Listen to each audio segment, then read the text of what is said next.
Colonial Parkway murders. Llandudno, the largest seaside resort in Wales, welcomes nearly 9,400,000 visitors annually. The charming town is famed for its sweeping bay, Victorian-era architecture, and its unique location between the Great and Little Orme headlands. It features two scenic beaches that enhance its coastal allure. Sophie Louise Hook was a 7-year-old girl born to Julie and Christopher Hook in Cheshire, England on May 27, 1987.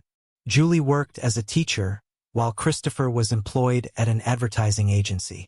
The couple married in 1984 and had 4 children: 9-year-old Gemma, 7-year-old Sophie, 5-year-old Joseph, and baby Ellie, who was just 1.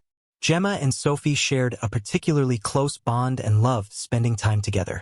Neighbors recalled the Hooks as a warm and joyful family, with Sophie noted as the most outgoing of the children. She was remembered as cheerful and kind-hearted.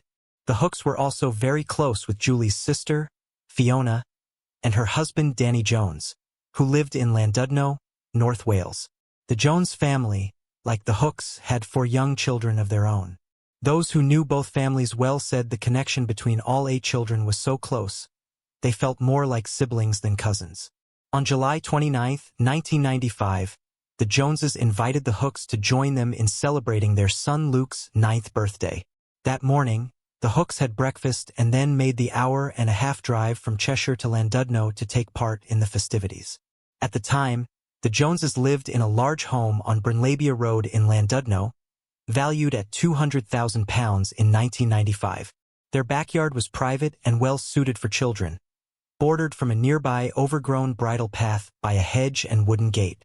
It made the perfect setting for a lively afternoon, with the children splashing in a pool, spraying each other with the hose, and playing in a brand-new tent gifted by their grandparents, Pearl and Paul Roberts, for the occasion. The kids were thrilled with the tent and pleaded with their parents to let them camp out in it that night.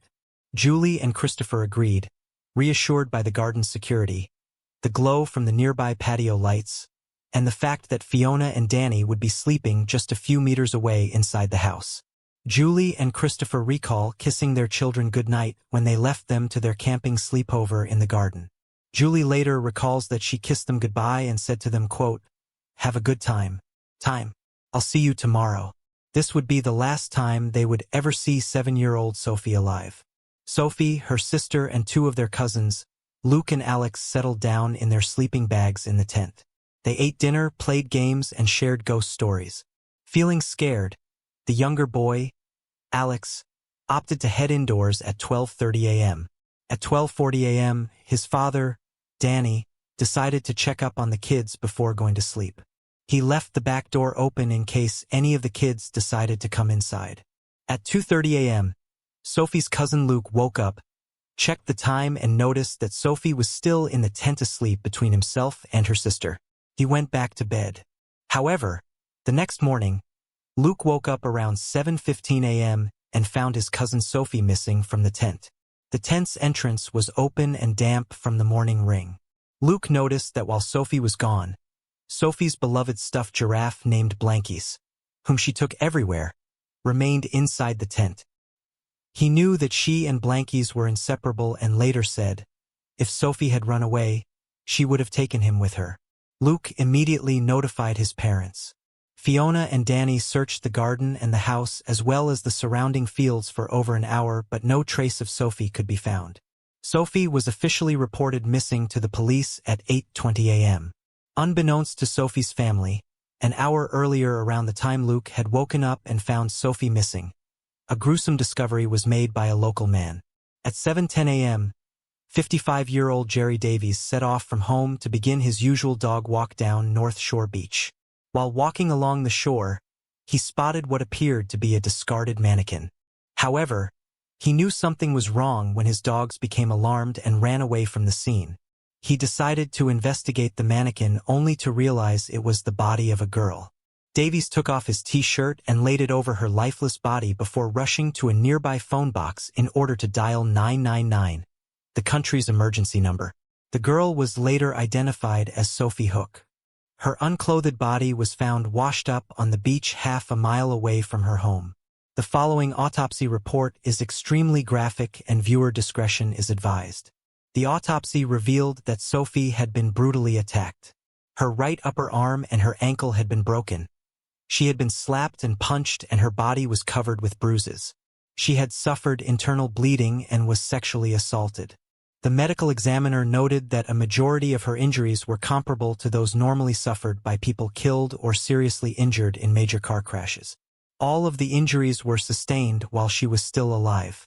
The coroner said that during the attack, Sophie had been in so much pain that she left teeth marks on both sides of her tongue and inside her lower lip. She ultimately died of strangulation. Her body had been thrown into the sea near a cliff called the Little Orme located at the eastern end of the promenade. Her time of death could not be determined as her body temperature had dropped due to the cold seawater. It was determined that her body had been in the water for at least 3 hours. The crime shocked the town. Sophie's family was inconsolable. Her mother said, "Gemma is coping extremely badly. She is totally and utterly distraught, and it is very difficult to comfort her. She is so utterly sad and angry." Gemma later said, "I want to be in heaven with Sophie." Police had a difficult task of finding the killer, as the killer had tried to remove any forensic evidence by throwing her body into the sea. Her clothes, a distinctive pink and white Winnie the Pooh night dress, her underwear and a pair of Marks and Spencer socks embossed with pink flowers were never found.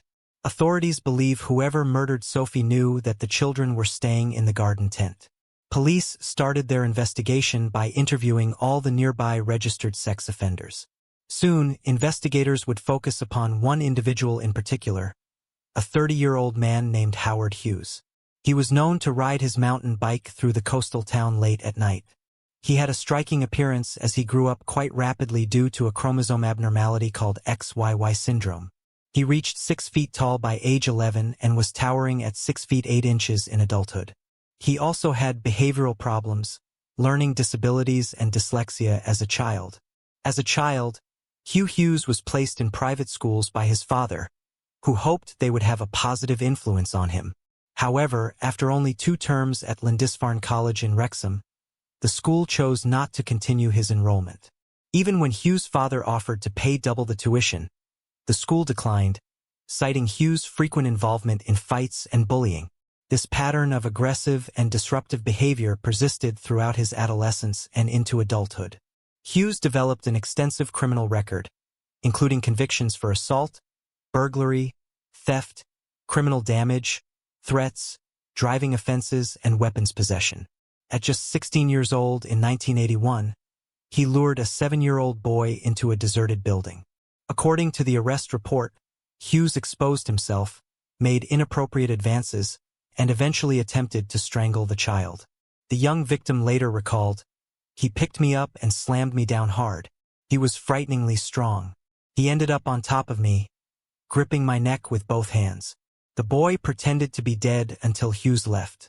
Hughes was convicted of assaulting the boy and placed under a 2-year mental health supervision order.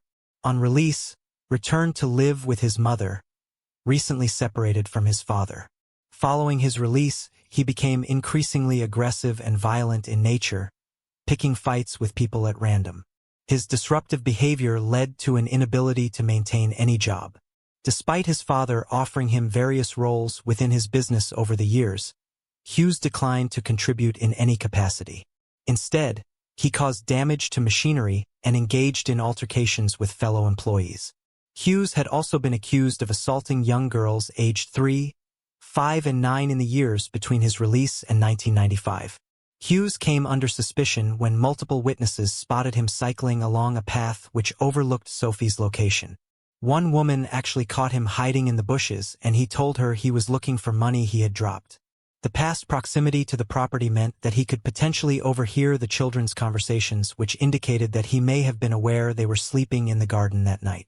Moreover, that night at 2:55 a.m., Hughes was seen sitting on a bench near the promenade by a police officer who talked to him while patrolling the town. The police later discovered a shoe print on a rhubarb leaf in the Jones garden, which upon examination indicated a potential match with Hughes' shoe. Hughes was arrested at the home he shared with his mother at 3:50 p.m. on the same day the body was discovered. He was detained at the police station, and during his questioning, he constantly denied any involvement in the murder. He confirmed that he roamed all over the area, including having been on the bridle path that ran behind the Joneses' house that day.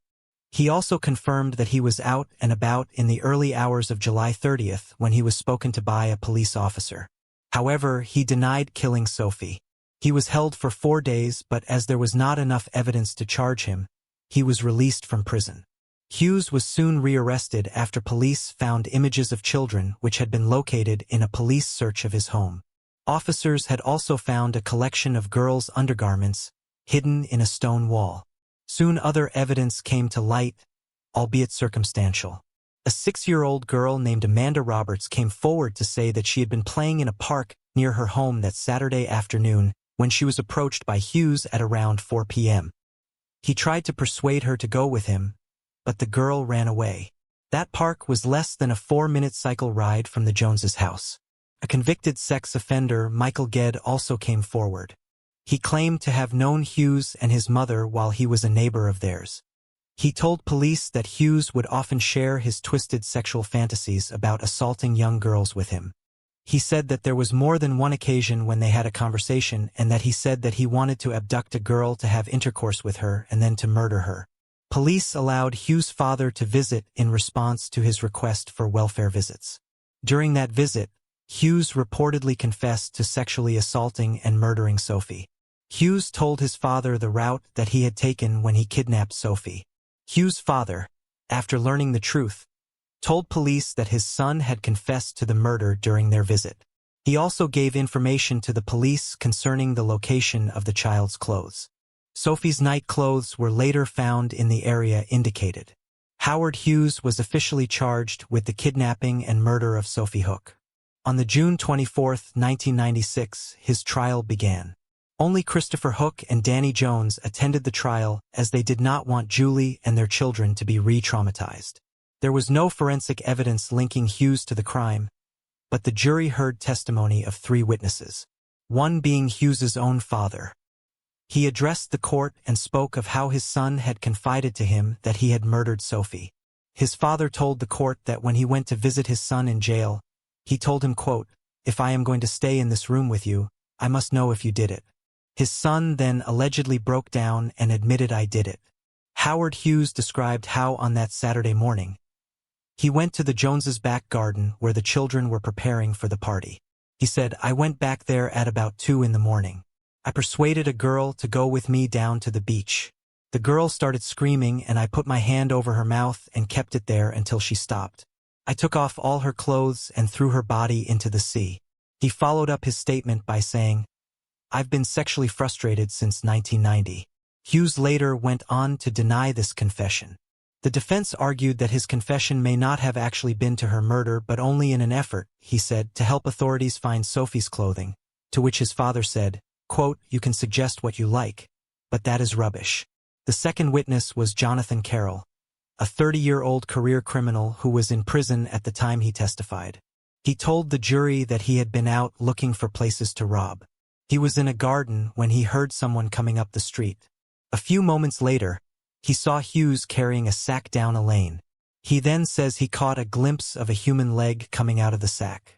The third witness was Michael Gedd, who told the jury how Hughes had previously confessed about sexual fantasies he had regarding assaulting young girls. In addition to the testimonies of other witnesses, the court also heard from those who placed Hughes near the bridle path on July 29th, as well as Alexandra Roberts, whom Hughes attempted to lure later that day. The court dismissed any suggestions that Sophie had willingly accompanied Hughes. Sophie's mother, Julie, stated in a written statement that she and her husband had always taught Sophie the importance of staying away from strangers. Julie emphasized that Sophie was cautious and would not have gone with Hughes on her own. There was speculation that Hughes had forcibly taken Sophie from the tent. It was believed that, when Hughes first lifted Sophie, she might have thought it was one of her parents. By the time she realized it wasn't, it was already too late. Hughes denied any involvement in the 7-year-old's murder. He rejected claims that he had spoken with Michael Gedd and refuted the idea of confessing to his father, asserting that his father had fabricated the story to have him removed from the area. When questioned about Sophie's clothing, Hughes claimed that he had found the nightdress on the side of a road, about half a mile from the house near a derelict property. He said he picked it up intending to use it as a substitute for toilet paper, though he never did, and instead carried it for a while before discarding it over a hedge. Prosecutors alleged that Hughes had gone to great lengths to ensure that there was no forensic connection between himself and the body. They told the court that he had shaved off his pubic hair before the murder to ensure that there was no forensic connection between himself and Sophie. Hughes was known to wear the same jacket for months on end without ever washing it. However, he reportedly had it laundered after the murder. On the July 18th, the jury returned a guilty verdict on all 3 charges against Howard Hughes. The 31-year-old was then given 3 life sentences. The judge, Mr. Justice Curtis, recommended that he should never be released from prison. On the November 24th in February 2002, it was announced that he would have to serve a minimum imprisonment of 50 years before consideration for parole. This ruling has enabled Hughes to be eligible for release in February 1945 at the age of 80. Following Sophie's death, a brass plaque was erected on the beach in her memory. Following Sophie's murder, her family struggled with overwhelming guilt. Julie condemned the killer as the most evil and monstrous person imaginable, expressing, "I just feel numb, totally and utterly numb. I think most people believe in good. It's very difficult to comprehend that somebody could be so evil." She added, "I protected my children so much. They weren't allowed to cross the road on their own. We both feel very, very sorry that the one time she needed us most, we were simply not there for her. That feeling will never go away." Moving on to the next case. Chrissy Venn. Chrissy Venn was a 13-year-old girl living in Tasmania, Australia, when she disappeared after leaving her home on Allison Road. At around 5 p.m. on Saturday, February 26, 1921, Chrissy set off from her family's property, which was surrounded by farmland and dense forest, roughly 3 miles from the town of North Mawton. Not long after, 2 boys, sons of prominent local farmer and landowner John Herbst, reported hearing a single, high-pitched scream coming from the nearby woods as they worked in the fields. Despite this, they chose to ignore the sound. When Chrissy failed to return by 7 that evening, her mother, Eva, walked along Allison Road in search of her daughter but found no trace of her. By the next morning, dozens of local residents had joined the search effort, though each day's search ended with no new leads. Then, at 11:30 a.m. on Tuesday, March 1st, a group of searchers began combing a deep ravine located about half a mile from the Venn residence. It was adjacent to the field where John Herbst's sons were working on the day of the teenager's disappearance. As the area was filled with large tree stumps, locals began investigating them as they passed. One charred stump in particular, about 9 foot high with a 16-inch wide hollow in the center, was examined and revealed the body of Chrissy Venn. She had been stuffed head first inside the stump. Beneath Chrissy's body lay the basket she had left home with that day, along with her handkerchief, a bottle which had originally been inside the basket, a cap, and her underwear. Money which had been given to her by her mother the day she disappeared was missing. Twisted around the teenager's neck was a piece of hay baling wire about 1 foot in length. Before I continue, I want to remind you that only a small percentage of people who watch my videos are actually subscribed. So if you enjoy my content, consider subscribing. It's free and you can always change your mind later. Now let's move on with the video. Part of her dress had been torn off and stuffed down her throat. The medical examiner determined that Chrissy had died due to suffocation and noted that it appeared she had been sexually assaulted as semen was found inside her body. It was clear that the 13-year-old had fought ferociously both from the evidence on her body and that which was available at the crime scene, which was established as being 12 yards from the tree stump. At the crime scene, investigators recovered a significant amount of evidence, including safety pins, a piece of wire, a blood-stained stick, and bloodied pieces of cotton fabric, believed to have been used as a makeshift sanitary pad. It was soon determined that some of the wire found at the scene had been cut from a nearby gate leading into John Herbst's fields. Not long after, authorities identified their prime suspect, George William King, a 36-year-old local farm worker who was married with children. King was acquainted with both Chrissy and her mother, having visited their home on multiple occasions, often staying late into the evening. Though King had participated in the search efforts for Chrissy, he was notably absent from the group that ultimately discovered her body. Several individuals observed that he had deep cuts and scratches on his hands, injuries police found particularly suspicious. One wound was reportedly infected and visibly festering. According to multiple witnesses, Chrissy had become frightened of King in the weeks leading up to her death, often hiding in nearby brush when she saw him approaching. When questioned, King claimed he had no idea why the young girl would react to him that way. However, police only grew more weary of him the more they spoke with him, as the 36-year-old changed the details of his alibi on several different occasions. An inquest into Chrissy's demise found that she was willfully murdered by some person or persons unknown. The jury added, "We are of the opinion that the weight of evidence is sufficiently strong against the accused George William King to warrant his committal for trial." King's trial began on August 14th and concluded 1 week later when he was found not guilty and acquitted of all charges. Afterwards, the lead detective on Chrissy's case was fired for incompetence, as he'd reportedly failed to interview other persons of interest, focusing only on the farm worker. The coroner also suffered following the end of the trial. He had failed to collect and preserve key pieces of evidence between Chrissy's death in February and the trial in August, and had changed his findings so many times that his testimony became unreliable.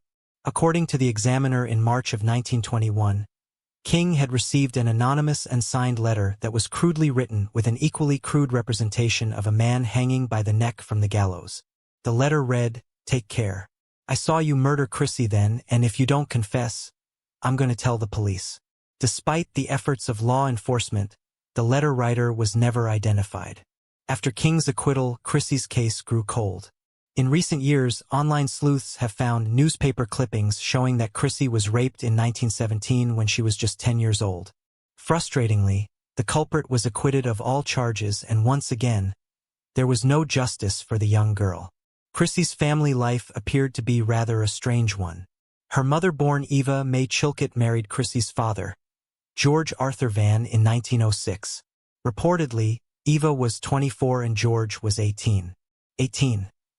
The couple had Chrissy in 1907 and a son 1 year later. Although it's unclear what became of him, as there are almost no mentions of him in articles about Chrissy's case. Eva later claimed that George had drowned at sea but gave varying accounts of the exact circumstances of his death. Once even claiming that he died in 1902, which would have made him 13, and would have made it very difficult for them to have married 4 years later and had children. One researcher found that George was actually alive as late as 1917 and suspects that the couple never actually lived together. A man of the same name lived in Somerset and Queensland during the years Eva was married. Stranger still, 2 days before Chrissy's murder, a woman named Edith Revel, who was married to George Ven's cousin, took her own life. She was found drowned in East Overstone Beach on February 24th. Her handbag was also found, and inside it contained a letter addressed to farmer and landowner John Herbst. A segment of the letter said, "Don't go to Jim, he's in trouble. Do what you can to comfort him. I must go." Additionally, Edith wrote in a separate note that she, quote, "made my will and left it with Mrs. Chilcott." It remains uncertain whether the woman referred to as Mrs. Chilcott was actually Chrissy's mother, who at the time would have been known as Mrs. Dawes, though the similarity raises eyebrows as a possible coincidence. Another curious detail is the connection between Edith and her husband James Venn with John Herbst. Though the nature of their relationship and the trouble James may have been facing at the time Edith wrote her letter remains unclear. The reasons behind Edith's decision to take her own life are also unknown. No additional suspects were ever identified in Chrissy Venn's case. In more recent years, some have speculated that Chrissy's murder may be linked to the case of Alma Turchk, a young girl who was strangled in Melbourne in December 1921. Although a man was convicted and executed for Alma's death, forensic evidence later cleared him, and he was formally pardoned in February 2008. As of today, both Chrissy Venne's and Alma Turchka's murders remain officially unsolved. Melissa Jean Allen Avila. In 1987, a 19-year-old woman found herself pregnant. A life-changing event that is typically filled with joy but was shrouded in ambiguity.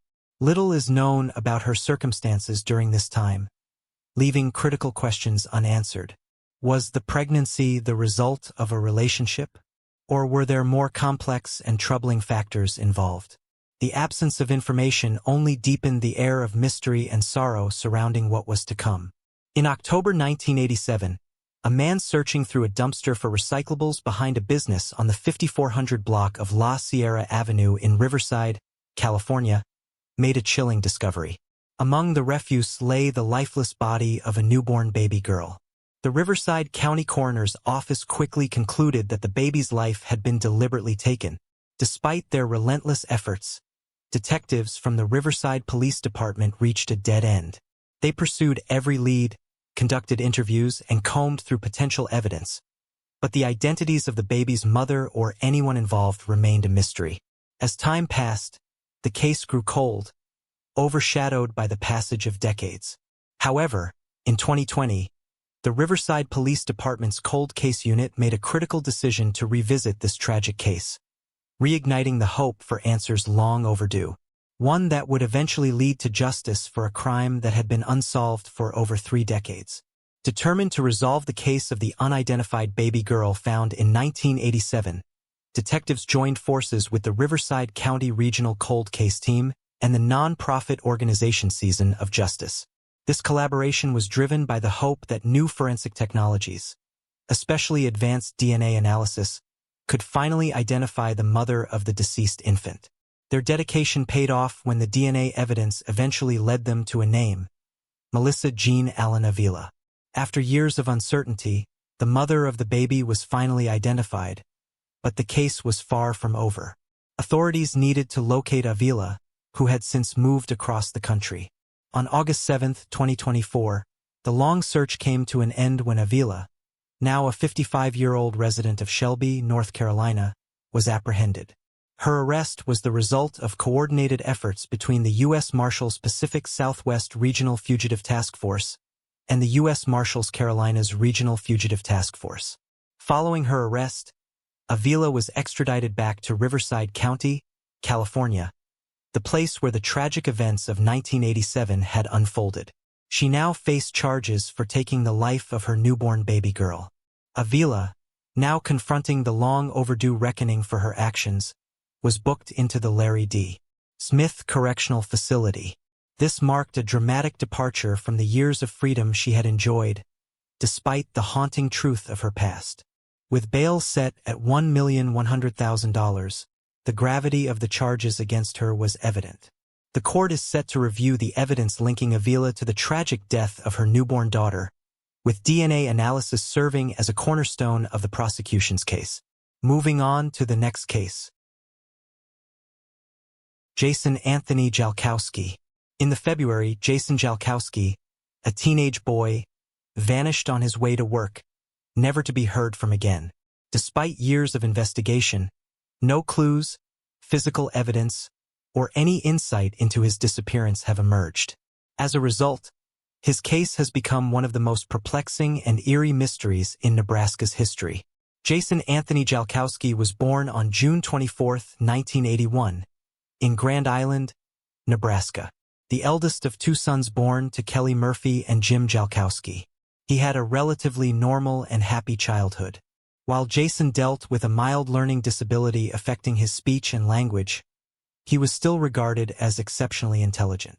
He graduated from Benson High School in Omaha and continued his education at Iowa Western Community College in Council Bluffs. Jason had dreams of becoming a DJ after completing his studies, and was enrolled in the radio broadcasting program as a part-time student. To support himself, he worked part-time at Fazoli's, an Italian-American restaurant on 80th and Cass Streets in Omaha. His mother described him as shy and quiet, with only a small group of friends. Despite his reserved nature, she highlighted that he was remarkably polite and always willing to help others. Jason was last seen on June 13, 2001. Since it was the summer holidays, he and his 13-year-old brother, Michael, were left home alone while their parents went to work. That morning, Jason received a call from his boss asking him to come in early. Jason agreed, but his car was in the shop, so his boss suggested that he send one of his co-workers to pick him up.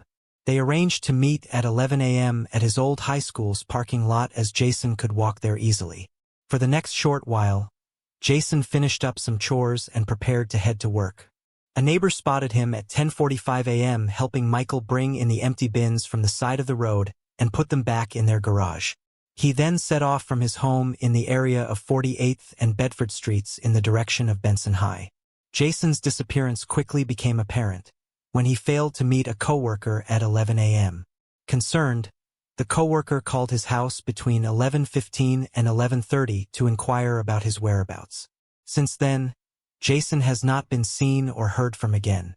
His parents, under the mistaken belief that they had to wait 24 hours before reporting a missing person, didn't contact the authorities until the following morning.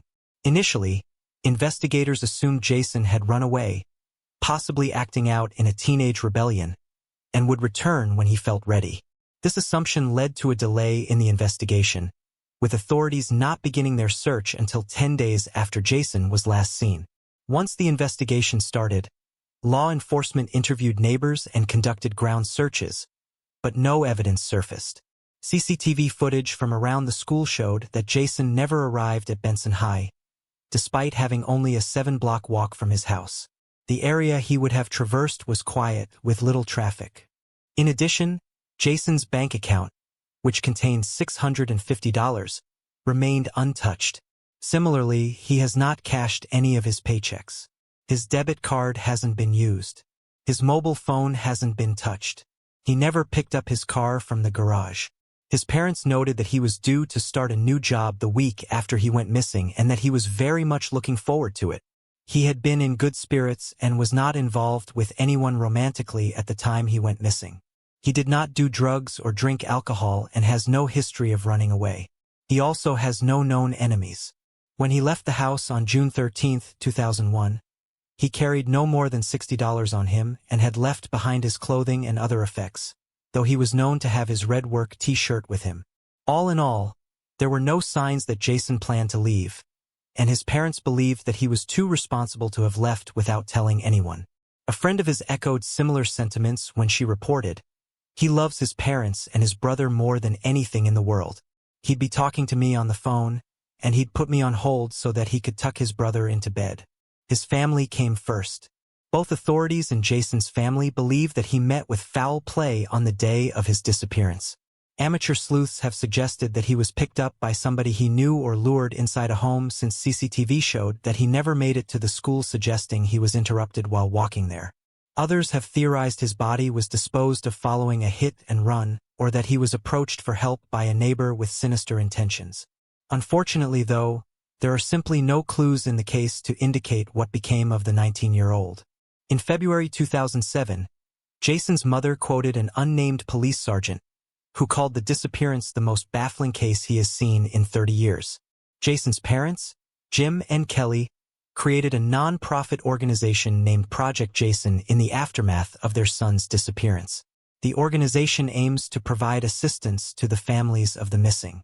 Similarly, they lobby for Jason's Law, which was passed by the Nebraska legislature in February 2005. The law birthed the creation of a statewide database for missing people. Kelly later received a Volunteer for Victims Award in 2010 and the Nebraska Governor's Points of Light Award in 2014, both in recognition for the work she has done to help support the families of missing people. As of 2024, Jason's case remains open and is still being investigated by Omaha PD, but there have been no new leads in the last 23 years. Friends and family marked the 20th anniversary of his disappearance in 2021 by gathering at a park. Kelly stated, "Unfortunately, with this mark, I will not have had him more years than I had him in my life since he disappeared at the age of 19. He was almost 20, but he was 19. That's hard to fathom. 20 years. That's 2 decades. She recalled one of the last times she spent time with him when they had supper with the rest of the family. We didn't really have a name for it, but it was a kind of who laughs first game. You'd say one word, usually something silly, and the goal was to see who would start laughing first. He always lost, as we knew he had a tendency to start giggling." 19-year-old Jason was last seen on June 13, 2001, when he left his home near 48th and Bedford Streets in Omaha, Nebraska. He is described as a white male with brown hair and brown eyes, standing 6 feet 1 inch tall and weighing 160 pounds at the time of his disappearance. When last seen, he was wearing a white Chicago Cubs or Sammy Sosa t-shirt, a blue or black Chicago Cubs baseball cap, black dress trousers, and black dress shoes. He was also carrying his red work t-shirt. His speech and language disability may have made him seem more vulnerable than he was, and he was known by the nickname JJ. If Jason is still alive, he would be 43 this year. Anyone with information about his disappearance is urged to contact the Omaha Police Department at 402-444-5657. Moving on to the next case. Kathy Ornette Hicks. In 1982, 25-year-old Kathy Ornette Hicks lived in Atlanta, Georgia, where she worked for Delta Airlines. In September, she traveled to Hawaii for a company softball tournament and was staying at the Iwekai Hotel. Kathy was last seen by her coworkers at 1:30 a.m. on September 19th. Kathy was seen with a man named Tommy, and according to her coworkers, the two took an elevator ride from the 24th floor to the hotel lobby. They then made their way toward the pool area, while Kathy's friends went to a nearby club. Later that day, at around 10 a.m., two joggers discovered a woman's body near a water reserve not far from the hotel. The body was quickly identified as Kathy Hicks. Kathy had been strangled, prompting an investigation by the Honolulu Police Department. DNA found on Kathy's underwear, which belonged to a male, was collected and stored for future use as DNA analysis techniques advanced. Additionally, a sketch was created based on witness descriptions of the man Kathy was last seen with.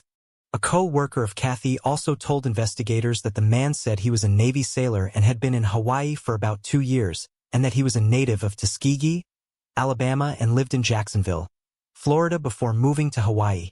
No witnesses to the crime came forward and police did not find any other useful leads, so the case went cold. Then, in February 2019, the solving of an entirely different cold case would lead to the suspect in Kathy's case. Investigators tested DNA found at the crime scene of Pamela Cajanez and found that 61-year-old Thomas Lewis Garner is responsible for taking her life. Thereafter, in 2021, they found that his DNA also matched the DNA found on Kathy Hicks' underwear. Thomas worked as a dental hygienist in Jacksonville, Florida. He was also a veteran. In June of 2021, he was given a life sentence for what he did to Pamela, and investigators are sure he'll soon be convicted for taking Kathy's life. Attorney Megan Cowell said that it is vital that he should be prosecuted, already sentenced to life in prison. It's justice for the victim and the victim's family. Bringing a prosecution on behalf of the victim's family often makes you feel like justice has prevailed. Let's say, for example, the Florida Supreme Court overrules the conviction for some reason and dismisses the case. Now, if the government doesn't bring this case against the same suspect, the suspect will be let out into the community and could and probably would reoffend. DNA is extremely helpful because we can rely on the science. So now we can identify the perpetrator, we can prosecute the perpetrator, and hopefully convict the perpetrator. I'm sure many of you also now want to hear more about the Pamela Caines case, so here it is in a nutshell. Pamela grew up in Stillwater, Minnesota. In 1984, 25-year-old Pamela enlisted in the Navy. In May of that year, she left behind her family and flew across the country to Orlando, Florida, to begin training at the Orlando Naval Training Center. Sadly, Pamela never had the chance to see her dreams come true. 2 days after her graduation in August 1984, her lifeless body was discovered in front of a vacant home in Sanford, Florida. She had been assaulted and strangled. Investigators were able to collect DNA belonging to an unknown man from her body. In February 2005, investigators unsuccessfully attempted to find a DNA match to Pamela's attacker. In 2015, investigators finally got a break. DNA from Pamela's clothing was submitted to a private forensic genealogy service.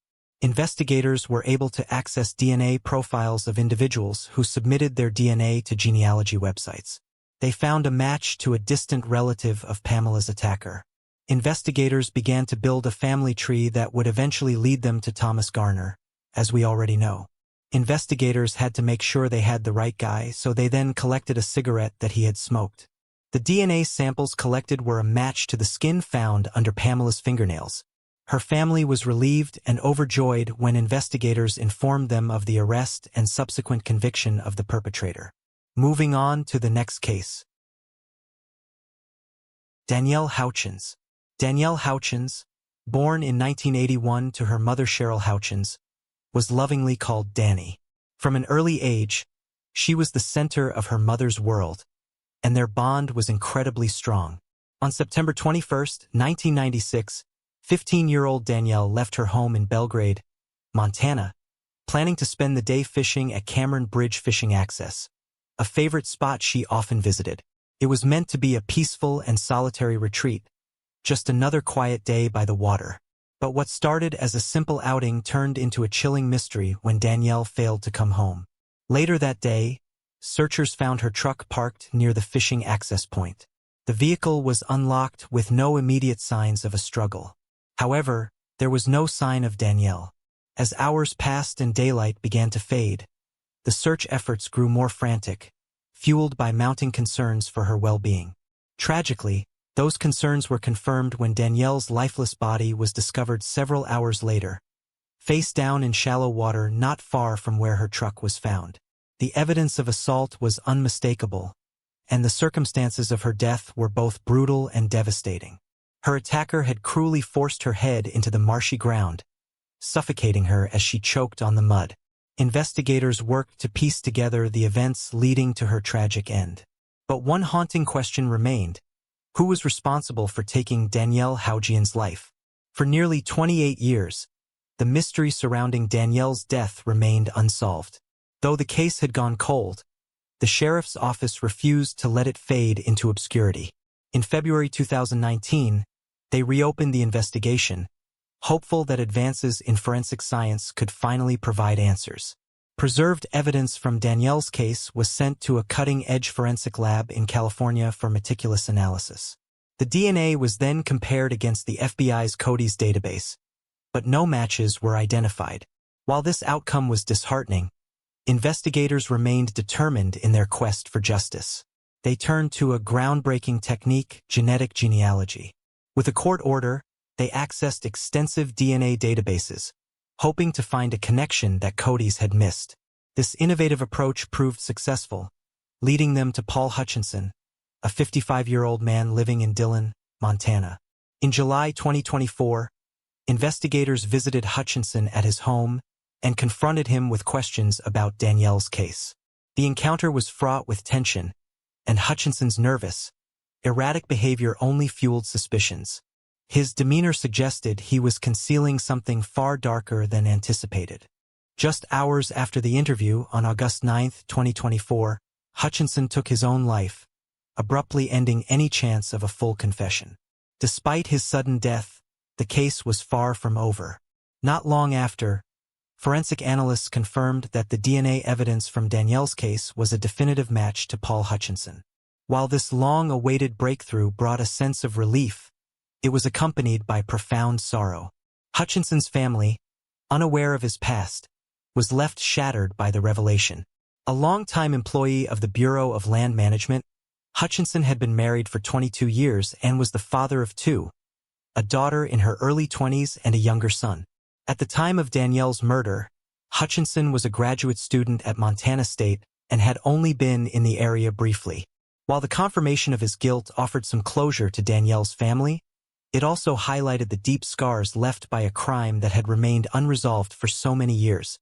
Danielle's younger sister, Stephanie Mallet, expressed mixed emotions, saying, "Even though this man will not face a jury of his peers, I have no doubt he was the one who violently assaulted my sister. When the moment came to take responsibility for his actions, he chose instead to end his life. He knew his guilt and could not face my family, his own family, or the immense pain he caused." After nearly 28 years of unanswered questions and delayed justice, Stephanie reflected on the long struggle. 28 years is far too long, she said. I had to fight far too hard to find justice for my 15-year-old sister. Montanans, Danielle's story should outrage you. It should make you think about your mothers, your sisters, your wives, and your daughters. It should make you consider everything you would do to protect and honor the women you love. Paul Hutchinson's wife, Christy, released a statement in response to the shocking discovery saying, "We are absolutely heartbroken to learn this news. Our hearts go out to the Hutchins family." Christy said, "It brings some comfort to know that they can finally find the closure they have long deserved. For our own family, however, this has been an incredibly difficult time. We were already grappling with the pain of Paul taking his own life. In 24 years of marriage, there was never any indication that something like this could be part of his past. Paul was an extraordinary husband and father." She continued, "This latest revelation has made our grief even more complicated. We kindly ask for the space to process this devastating news and come to terms with it as we mourn." With the confirmation of Paul Hutchinson's guilt, the investigation into Danielle's case has officially been closed. However, law enforcement remains committed to examining Hutchinson's life for any potential links to other unsolved cases. The two teens. In the 1960s and 1970s, two teenagers were brutally murdered and their killers seemed to have vanished without a trace. However, nearly 60 years later, detectives were able to link the crimes through DNA, finally identifying the faceless monster responsible for their deaths. Diane Alquitz, 19, was killed in 1966, and Terry Lee Erdman, 15, lost his life in 1971. Both were taken mercilessly from their families, just 5 years apart and only 2 miles from each other. Many years later, the truth was unearthed, literally, when authorities exhumed the killer's remains to collect DNA. Diane Alkiewicz, the fourth child of a Catholic family with 6 children, was born in 1947 in Menomonee Falls, Wisconsin. The bustling household was located on Hayes Avenue, just a block from St. Mary Catholic Church, where they attended services. Diane was cherished by her older siblings, Dennis, Edward, and Nancy, and equally loved by her younger sisters, Patty and Debbie. Diane was the epitome of a middle child, loving, caring, and always looking out for others. She was sensitive yet outgoing, always eager to be social and involved. Tall and slender, with dark brown hair and a quick sense of humor, Diane's bright smile was her trademark. By the time she graduated high school, she had blossomed into a graceful, charming young woman. Regular visits to St. Mary's Church were a part of her life, offering her peace and guidance. Whenever she encountered difficulties or doubts, Diane found solace in prayer, relying on her faith for comfort. When it came to relationships, she was sincere and genuine. Though she dated casually in high school and had a few steady boyfriends, it wasn't until after graduation that she met someone who sparked a deeper connection. Her romance with Donald Heilmeyer from Milwaukee eventually led to an engagement. As she transitioned into adulthood, Diane chose a path that was typical for many young women of that time, full of hope and ambition. Securing a secretarial position at Kenworth Manufacturing, she had a diligent work ethic. After a year of employment, Diane felt ready to take the next step in her journey. It was time to fly the coop, so to speak. With her brother Edward's girlfriend as her roommate, Diane moved into her own apartment on Hoyt Drive. Amidst the changes and milestones in her life, Diane stood by her dear friend Diane Zimmer, as she chose another path and got married. Zimmer and Diane had been in the same school since elementary school but became best friends in freshman year. Serving as maid of honor at Zimmer's wedding, who married her longtime high school sweetheart, marked yet another chapter in their shared history.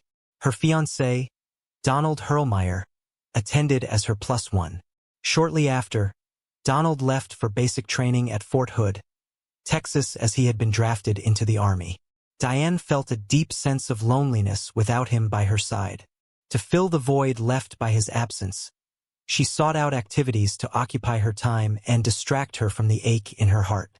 In the evenings, Diane enrolled in swimming and knitting classes, embracing the opportunity to learn new skills and engage in social interactions.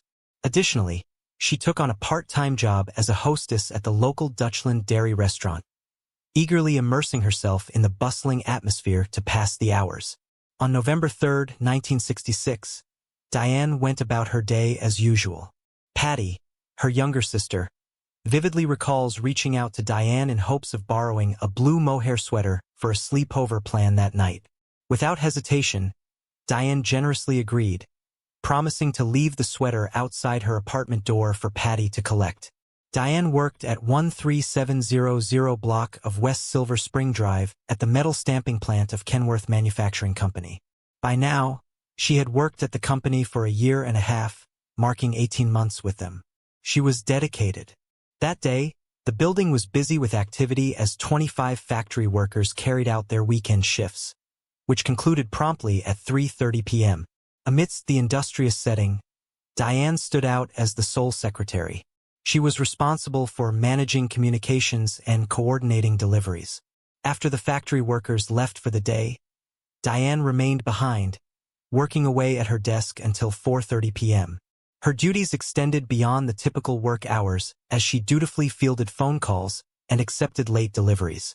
Following her shift, Diane would typically rendezvous with her best friend Zimmer at her nearby workplace. Together, they would head home, sharing laughter and companionship along the way. However, that day something was definitely off. Diane was unusually late in picking up Zimmer, worrying for those who knew her well. In response, Zimmer accepted a ride with her employer's wife who offered to take her to Kenworth to investigate. Upon arriving at the factory, they were confused. Diane's car sat in the parking lot, seemingly undisturbed. Peering through the window into the plant, they spotted Diane's purse resting on a desk and her coat hanging near the closet. Yet Diane herself was nowhere to be found. To add to the mystery, all the doors were securely locked, leaving no clues as to Diane's whereabouts. Maybe she was in the bathroom. Dennis, her brother, worked in the plant next door, so Zimmer and the boss's wife walked over to him. The trio returned just in time for the supervisor to show up for some after-hour tasks. He came to unlock the shipping room around 5:20 p.m., and that is when they saw all the blood. 20 feet from the door was the lifeless body of Diane, face down on the floor in her own blood. She had been stabbed so many times. Her knit dress was pulled up around her legs and hanging loosely off her shoulders, but her underwear remained untouched. At first, the officers believed there had been no sexual assault. There were no signs of violence or aggression in her private areas, but the medical examiner's report told a different story. The autopsy revealed that Diane had been stabbed 106 times with a knife, likely with a 3-inch blade featuring one sharp, serrated edge. The wounds ranged from half an inch to 3/4 of an inch wide, with depths of 2 to 3 inches. It was clear that Diane had fought back, as there were defensive wounds on her arms and the backs of her hands. Her nose had been broken, and there were 30 stab wounds to her head, neck, and face. Additionally, 35 stab wounds were found in rows along her back, where she had been repeatedly stabbed while lying on her stomach. Diane's brutal murder rocked the once peaceful village of Menominee Falls, leaving its residents stunned and horrified. Such a violent act was unprecedented in the village's history. It was the first recorded slaying in the serene community at the northwestern city limits of Milwaukee. Just months prior to Diane's untimely tragedy, the slaying of a 10-year-old girl in Milwaukee had cast a shadow of fear of the region. Debbie, her younger sister, was scared because the girl was so close to Debbie in age. But Diane, with a reassuring smile, had said, "We are fine. We live in Menominee Falls." In the aftermath of Diane's attack, the town changed forever. Fear gripped the hearts of residents. They bought guard dogs, chain locks, and firearms as they struggled with the new feeling of vulnerability in their once safe town. At Diane's funeral mass held at St. Mary's, grief hung heavy in the air as 250 mourners, including her devastated fiancé Donald Hillemeyer, gathered to bid farewell. Donald, granted emergency leave from basic training, was still reeling from the shock of the tragic loss. In an attempt to catch the perpetrator as soon as possible, Diane's friends, family, and acquaintances were questioned on the night her body was recovered. Patrolman Dan Schroem's first year as a police officer started off with something huge. He was assigned to remain at the site of the crime to overlook comings and goings. As spooked as he was, there was nothing to fear. Nobody came to look at things again. He would retire as a captain 26 years later, But nothing could match the horrors of the Diane Olkwich case. The investigation into Diane's slaying unfolded to give a better picture of the events leading to her tragic demise. Police surmised that the assailant ambushed Diane as she prepared to lock up and leave for the day, catching her off guard when she was all alone after hours. Their suspicions deepened as they contemplated the intruder's familiarity with the layout of the plant. It suggested that there was planning involved in targeting Diane. Then Chief of the Menominee Falls Police Department, Charles Kuhn, offered a sobering deduction, saying that Diane's assailant was not a faceless stranger, but rather someone she knew. This unsettling revelation cast a shadow of suspicion over friends, acquaintances, and associates, heightening the sense of unease within the tight-knit community. A team of dedicated detectives committed themselves to working day and night. The 7 detectives worked tirelessly through grueling 12 to 16-hour shifts without rest.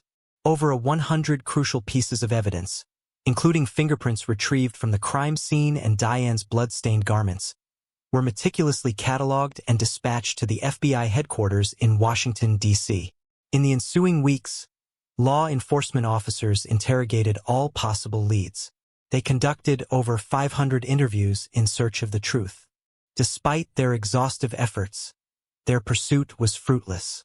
Initially, 6 people were marked as potential suspects, each with solid alibis firmly in place. Diane's family and close confidants steered investigators towards a troubling figure lurking at her workplace. The son of her boss, whose persistent advances had made her incredibly uncomfortable. She was almost afraid of him.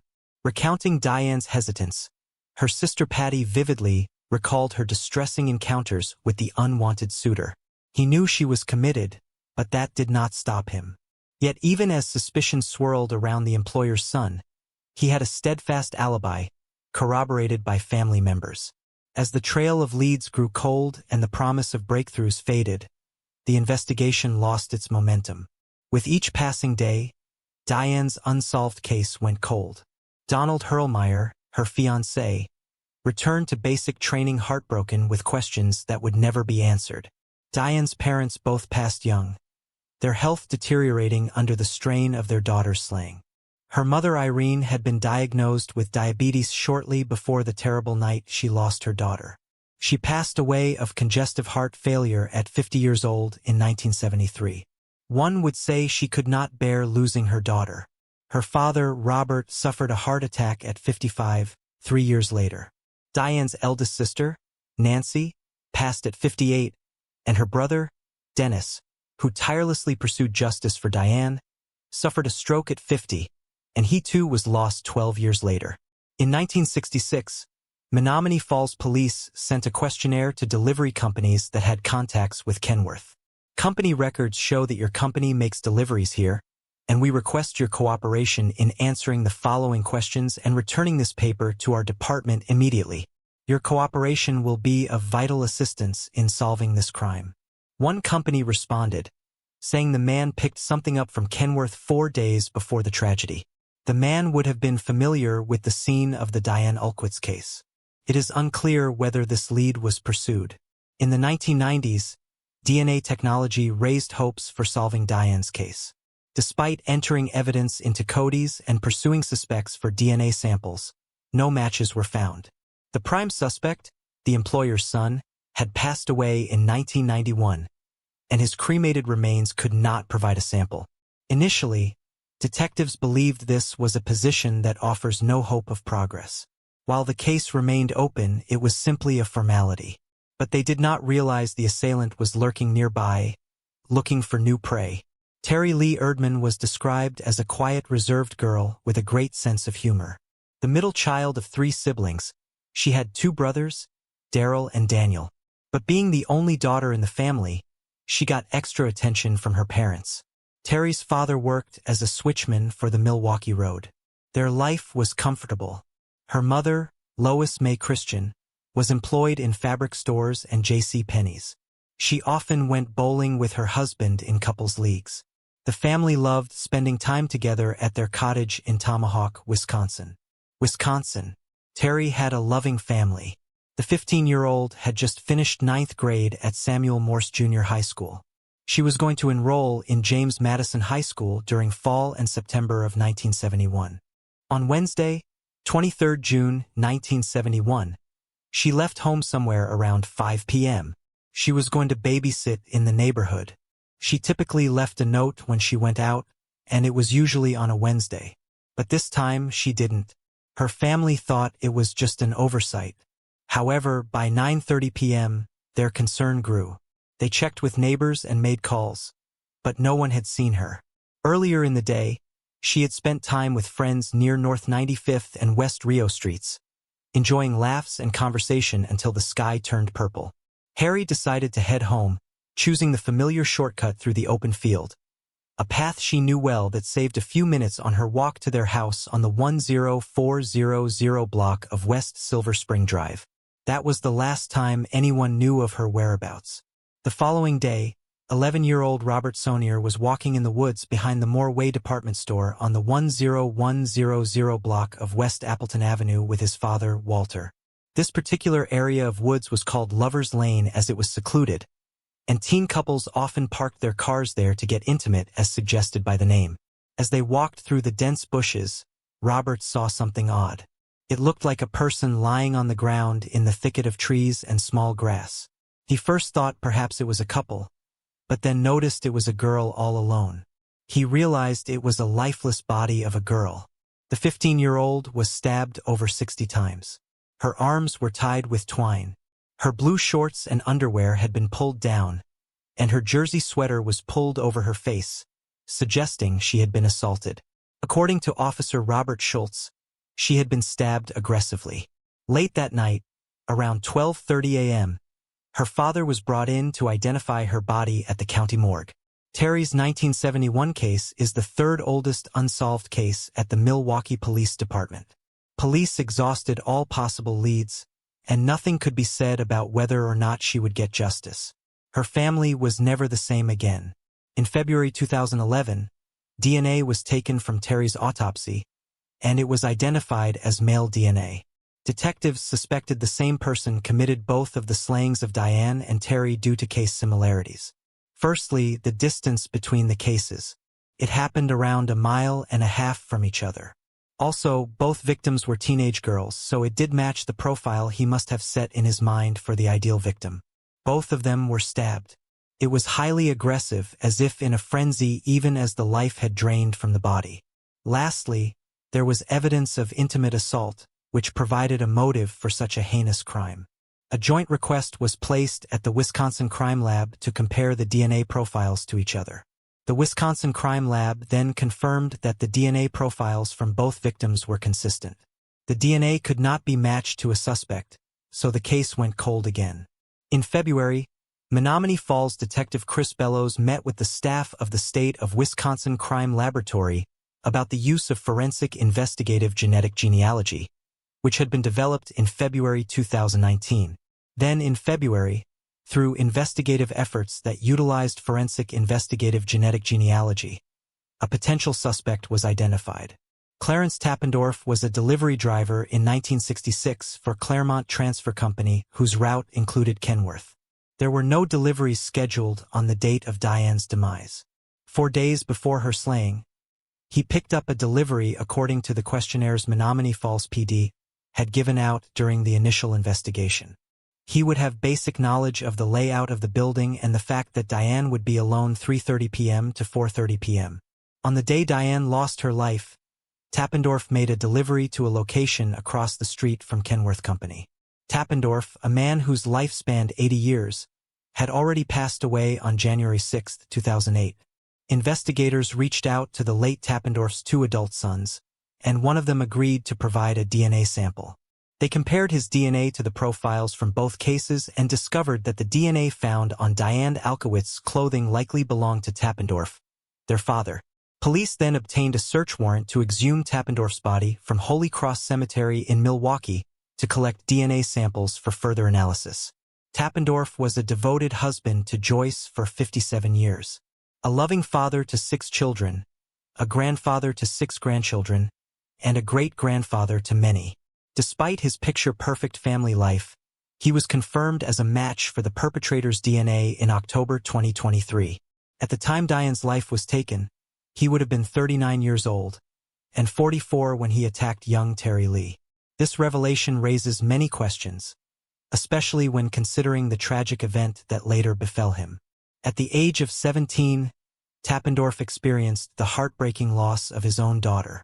Hattie Jode Tappendorf, his daughter, was found beaten to death on a sidewalk near her home on August 1, 1975, just 2 blocks away.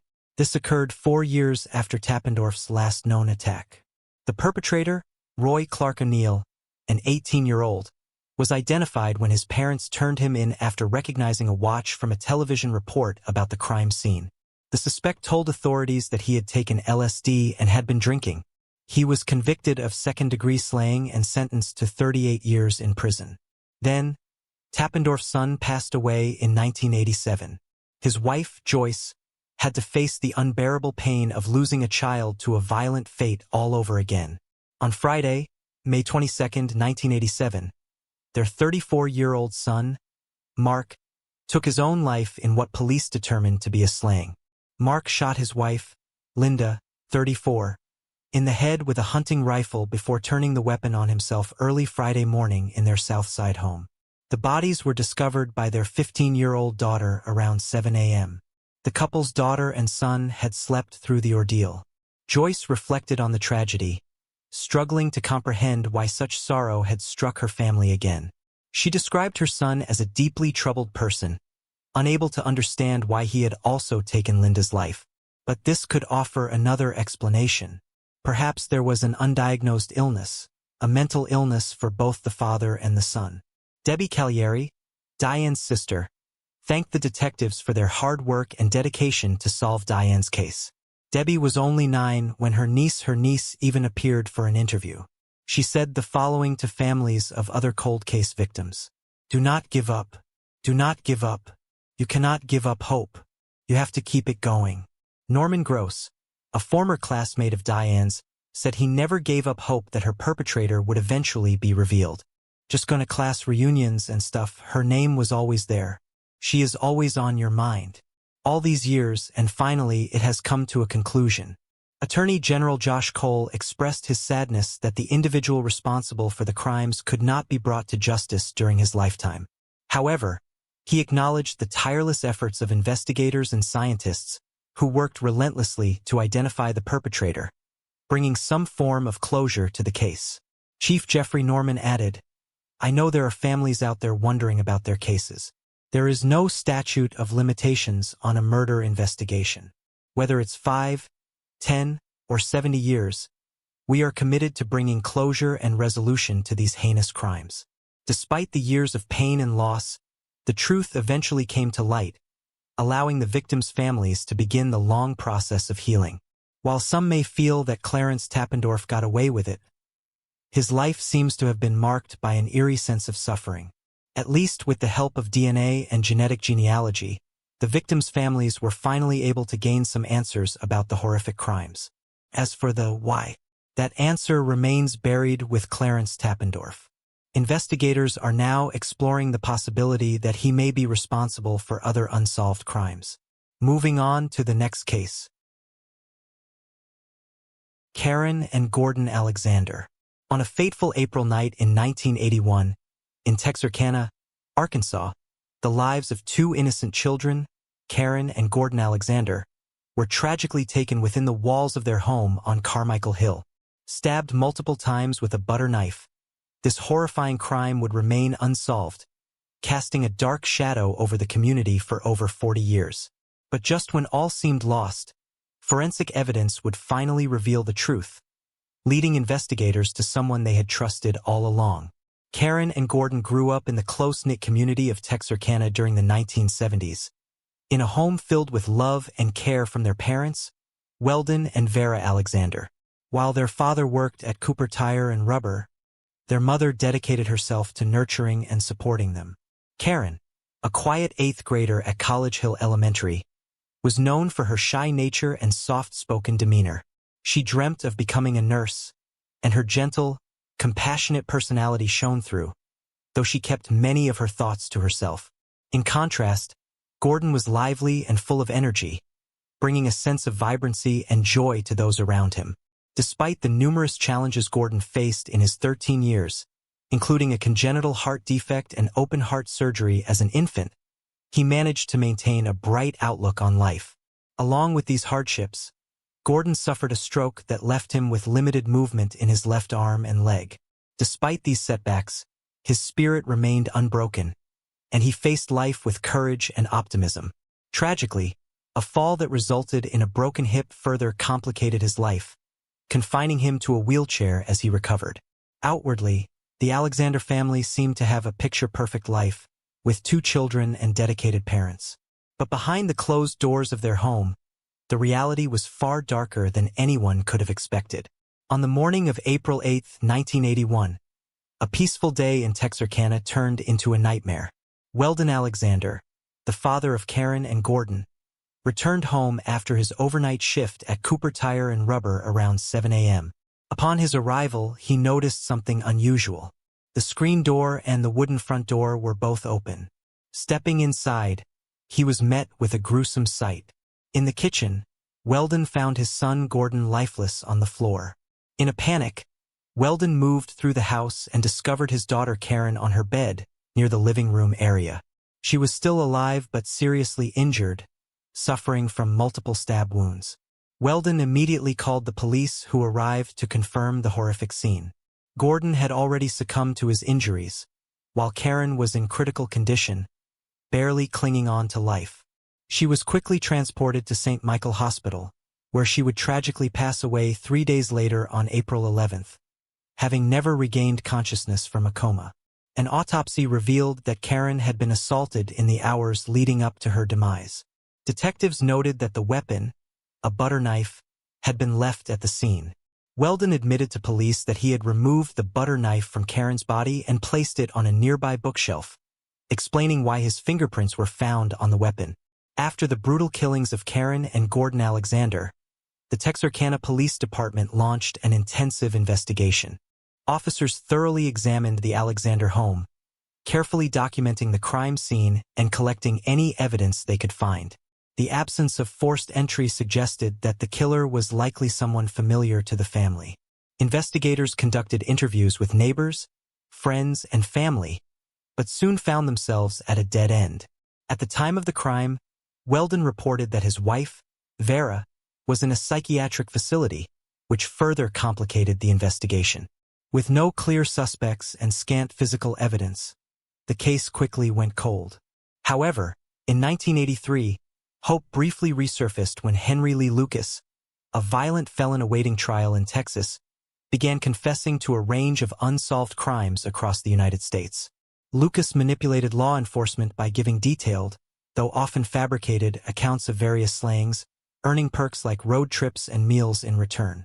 Among his false confessions, he claimed responsibility for the murder of Karen and Gordon, saying he had broken into their home and killed them as they slept.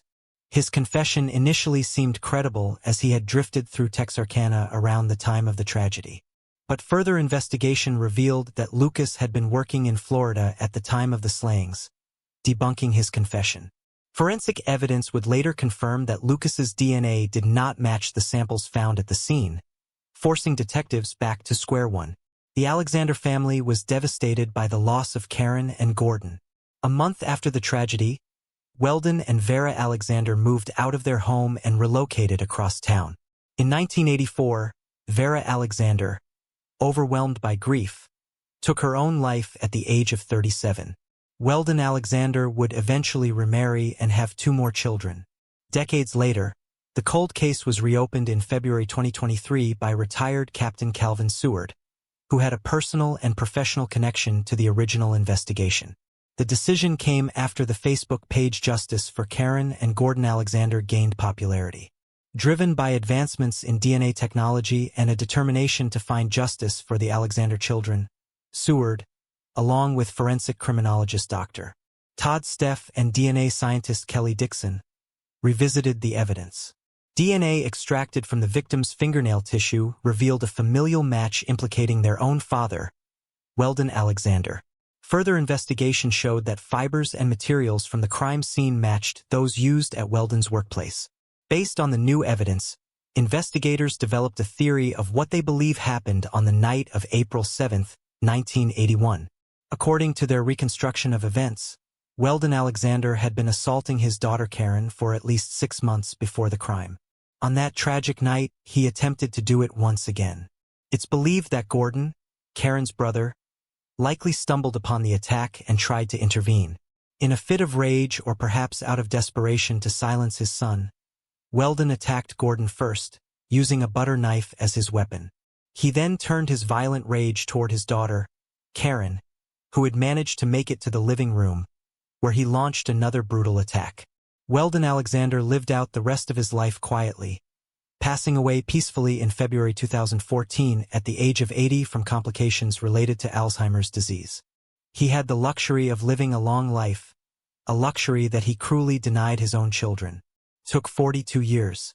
But in February 2022, the tireless efforts of retired Captain Calvin Seward and his team brought the truth to light.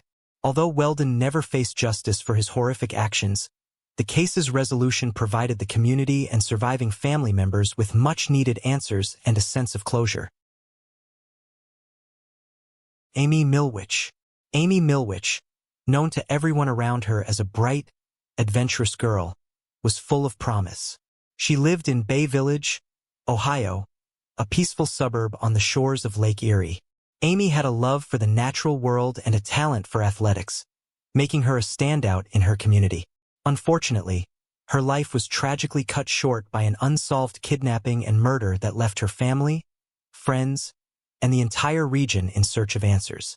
Amy was born Amy Renee Miljevic on December 11, 1978, in Little Rock, Arkansas, to Mark and Margaret Miljevic.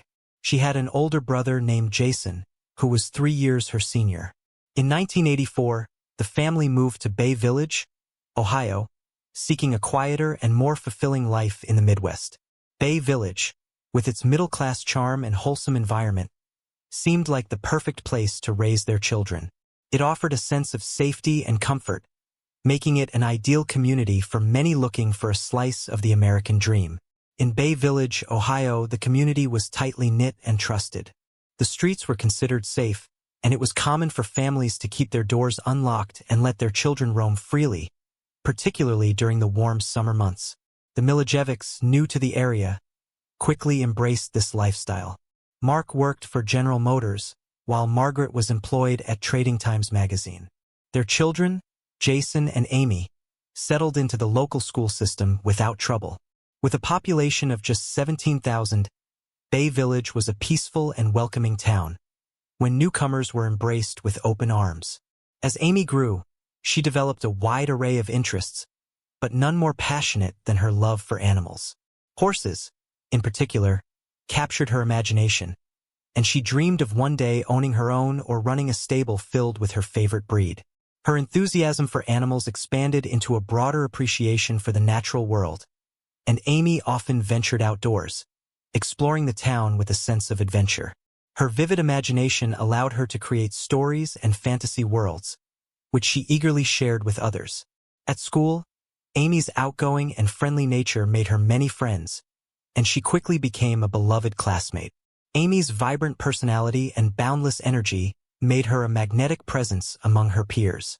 She thrived in social environments, always sharing her excitement and curiosity with those around her. Academically, she excelled, following in her brother's footsteps with a natural aptitude for learning. When she wasn't studying, Amy participated in various athletic activities, especially swimming, which she pursued with dedication. She approached life with an adventurous spirit, eager to try anything that came her way. Her father, Mark, once remarked that Amy was the type of child who would push away help just to figure things out on her own, whether it was learning how to tie her shoes or tackling any challenge life presented. Despite her outgoing nature, Amy was somewhat reserved when it came to interacting with adults. While she had a close bond with her mother, Margaret, and would engage politely with others, she didn't seek out conversations with adults outside of her immediate family and school. This reserved attitude only added to the mystery and tragedy when her life took a dark turn. In the months leading up to her death, the once peaceful and trusting Bay Village would be consumed by fear. A series of phone calls, an abduction, and the unfolding of a sinister plot would tear apart the close-knit community, leaving residents reeling from the unimaginable. The following timeline will delve into the events that ultimately led to Amy's tragic death. In the days leading up to October 27, 1989, Amy received a mysterious phone call from an unknown man who told her that her mother, Margaret, had been promoted at work. The caller then suggested they meet at a shopping center near Bay Village Middle School to discuss this promotion. Amy, believing the call to be innocent and a kind gesture for her mother, casually shared the news with a few close friends at school. However, she didn't mention the phone call to her parents and acted normally at home. On the morning of Friday, October 27th, Amy woke up early, excited for the weekend ahead. She told her mother she would be staying late after school for a fifth-grade choir audition, and as usual, she left for school on her bicycle at around 7:20 a.m. Her brother Jason had already left before her, so Amy was alone on her ride. Throughout the school day, from the time classes began until dismissal at 2:04 p.m., Amy seemed perfectly normal, displaying no signs of distress or worry. Before I continue, I want to remind you that only a small percentage of people who watch my videos are actually subscribed. So if you enjoy my content, consider subscribing. It's free and you can always change your mind later. Now let's move on with the video. 11 minutes pass by and Amy walks down the street from the middle school to the shopping center on the corner of Wolf Road and Dover Center. Ironically, just across the street from the local police department. At 2:15 p.m., Amy is seen in the shopping center plaza by fellow classmates, who are all hanging around in after-school recreational tradition. Somewhere between 2:20 and 2:30 p.m., Amy is approached by an adult white male of about 30 years, standing around 5'9" and sporting brown hair. This is the last confirmed sighting of Amy, as she is abducted and disappears from plain sight along with the adult's male figure. 40 minutes later, following the family rule that required the children to call Margaret when they returned home from school, Jason phoned his mother at 3:14 p.m. to inform her that Amy hadn't come home yet. This was unusual, as Amy always returned by 3 p.m. Margaret reassured Jason that Amy was likely still at her choir audition, but she couldn't shake the growing concern. At 3:30 p.m., Jason called again to say that Amy still hadn't arrived. Margaret's worry increased. But just as she was about to gather her things to head to work, she received another call from Amy. Margaret asked how the audition had gone, and Amy replied simply, "Okay." Margaret then asked how Amy was doing, and Amy answered, "Fine." The conversation was brief, but with no cause for alarm, Margaret resumed preparing for work, assuming her daughter was home and safe. This would be the last confirmed communication anyone had with Amy. As the hours passed, an unsettling feeling lingered in Margaret's heart. She recalled the strangely short responses from Amy, which was out of character for her typically talkative daughter. Trusting her instincts, Margaret quickly packed up and rushed out to her car. At around 5:30 p.m., she arrived home to find Amy still missing. Without hesitation, Margaret began calling Amy's friends and neighbors, desperately seeking any information or sightings. Unable to locate her, Margaret hops in the car and retraces her daughter's steps from earlier that day, leading her back to the Bay Village Middle School, where she finds Amy's bicycle still chained to the bike rack outside the building. At 5:58 p.m., Margaret takes matters out of her own hands and visits the Bay Village Police Department reporting Amy missing. A couple of officers take notes, ask questions, and put out a bulletin to alert other authorities of the issue. By 7 p.m. that evening, Mark returns home from General Motors and aids in the search for his daughter. Joining him are countless Bay Village citizens forming search parties and canvassing the streets of their once innocent little lake town. 2 hours later, at 9 p.m., the Bay Village Police Department, BVPD, became the hub for one of the most rapidly organized volunteer search efforts in Northern Ohio's history. Early the next morning at 7:10 a.m. on Saturday, October 28th, the FBI arrived in Bay Village to assist in the investigation. Special Agent Dick Wren, a Bay Village resident with strong community ties, led the investigation. By the end of the morning, Wren and the local police learned from one of Amy's schoolmates about her phone conversations with an unidentified man. It became clear to investigators that the abduction was not a random act but rather a carefully planned event. The schoolmate revealed that the man had known Amy's phone numbers, her home address, her mother's employer, and even the time she would be coming home. He was familiar with the area and was able to earn the trust of even the most cautious children. This was no random kidnapping. The man responsible was highly calculated and dangerous. As night fell on Saturday, October 28th, longtime Bay Village resident Howard Kimball took charge of the volunteer search efforts, setting up his own command post above City Hall and managing calls and tips from the community. The search quickly grew into the largest organized effort in Ohio since the 1951 disappearance of Beverly Potts. As the weekend came to an end, investigators grew increasingly concerned that their prime window of opportunity was closing. In cases of missing children, the initial hours are the most critical, and without any concrete evidence, authorities feared that the worst was yet to come. Over the next 100 days, nothing of use is uncovered. Amy's profile is shared about the world across multiple television programs and in various platforms, and yet no one comes forward with anything of substance. The next big find wouldn't come until the early morning hours of Thursday, February 8, 1990, and the worst possible scenario unfolds. At around 7 a.m., a female jogger running alongside County Road 1181 in New London of rural Ashland County, Ohio notices what appears to be a body or a lump of clothes resting in a field near her pathway. Authorities are called and quickly respond only to discover the body belongs to Amy Miljevic in a spot nearly 50 miles from where she was last seen 3.5 months prior. Near the crime scene are a blanket and shower curtain covered in Amy's family dark hair. By 1:40 p.m. later that afternoon, Amy's body undergoes an autopsy by the coroner. The coroner rules Amy's death a clear homicide via multiple stab wounds to the neck and blunt force trauma to the head. They also discover Amy had at least one meal before her death, which most likely occurred only days after her abduction. Of all the mysteries presented by the discovery of Amy's body, one thing remains certain. An innocent young girl was murdered in cold blood and a killer is on the loose.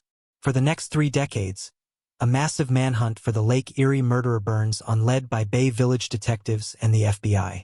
In February 6th, law enforcement learns that a few other girls in the city of Northern Olmsted, Ohio received similar calls from an unidentified male figure at around the time Amy received hers, or similar setups to the one that led to Amy's abduction. None of these girls had gone through with the scheme. However, it signals to police that they are dealing with a serial predator rather than a one-off criminal.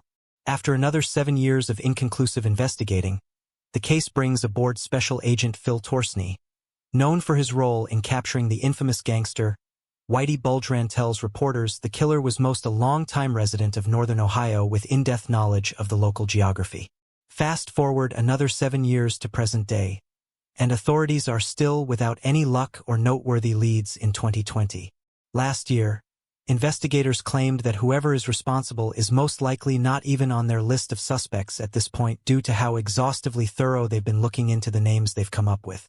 Over 15,000 interviews, 150 suspects and 8,000 clues later, and Amy's death is still up in the air, frozen in a cloud of anguish, despair, and tragedy.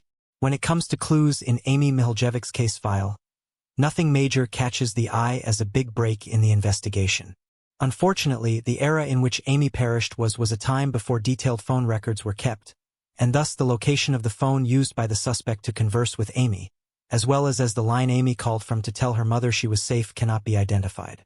Had Amy been abducted a few years later, the shopping center in which she made contact with her kidnapper probably would have had CCTV monitoring systems installed that might have captured a better image of the suspects. Remember that Bay Village was thought to be as secure as a small community could be, and those types of measures were never even at the back of citizens' minds. All that being said, there are a few clues and missing artifacts sprinkled throughout the case that are worth magnification. Instead of one major piece of evidence or suspicious pattern, we want to bring awareness to the smaller details that could make the biggest difference. First of all, there were 3 significant items missing from Amy's person the day that her body was found in the field along County Road 1181. These personal artifacts were a pair of black horse riding boots, a denim backpack with an academic binder inside and the slogan "Best in Class" written on the clasp, and a pair of turquoise earrings shaped like horse heads. These items were unique enough to make an impression on Amy's parents and distinguishable enough for the general public to be on the lookout for. Distinguishable enough for the general public to be on the lookout for.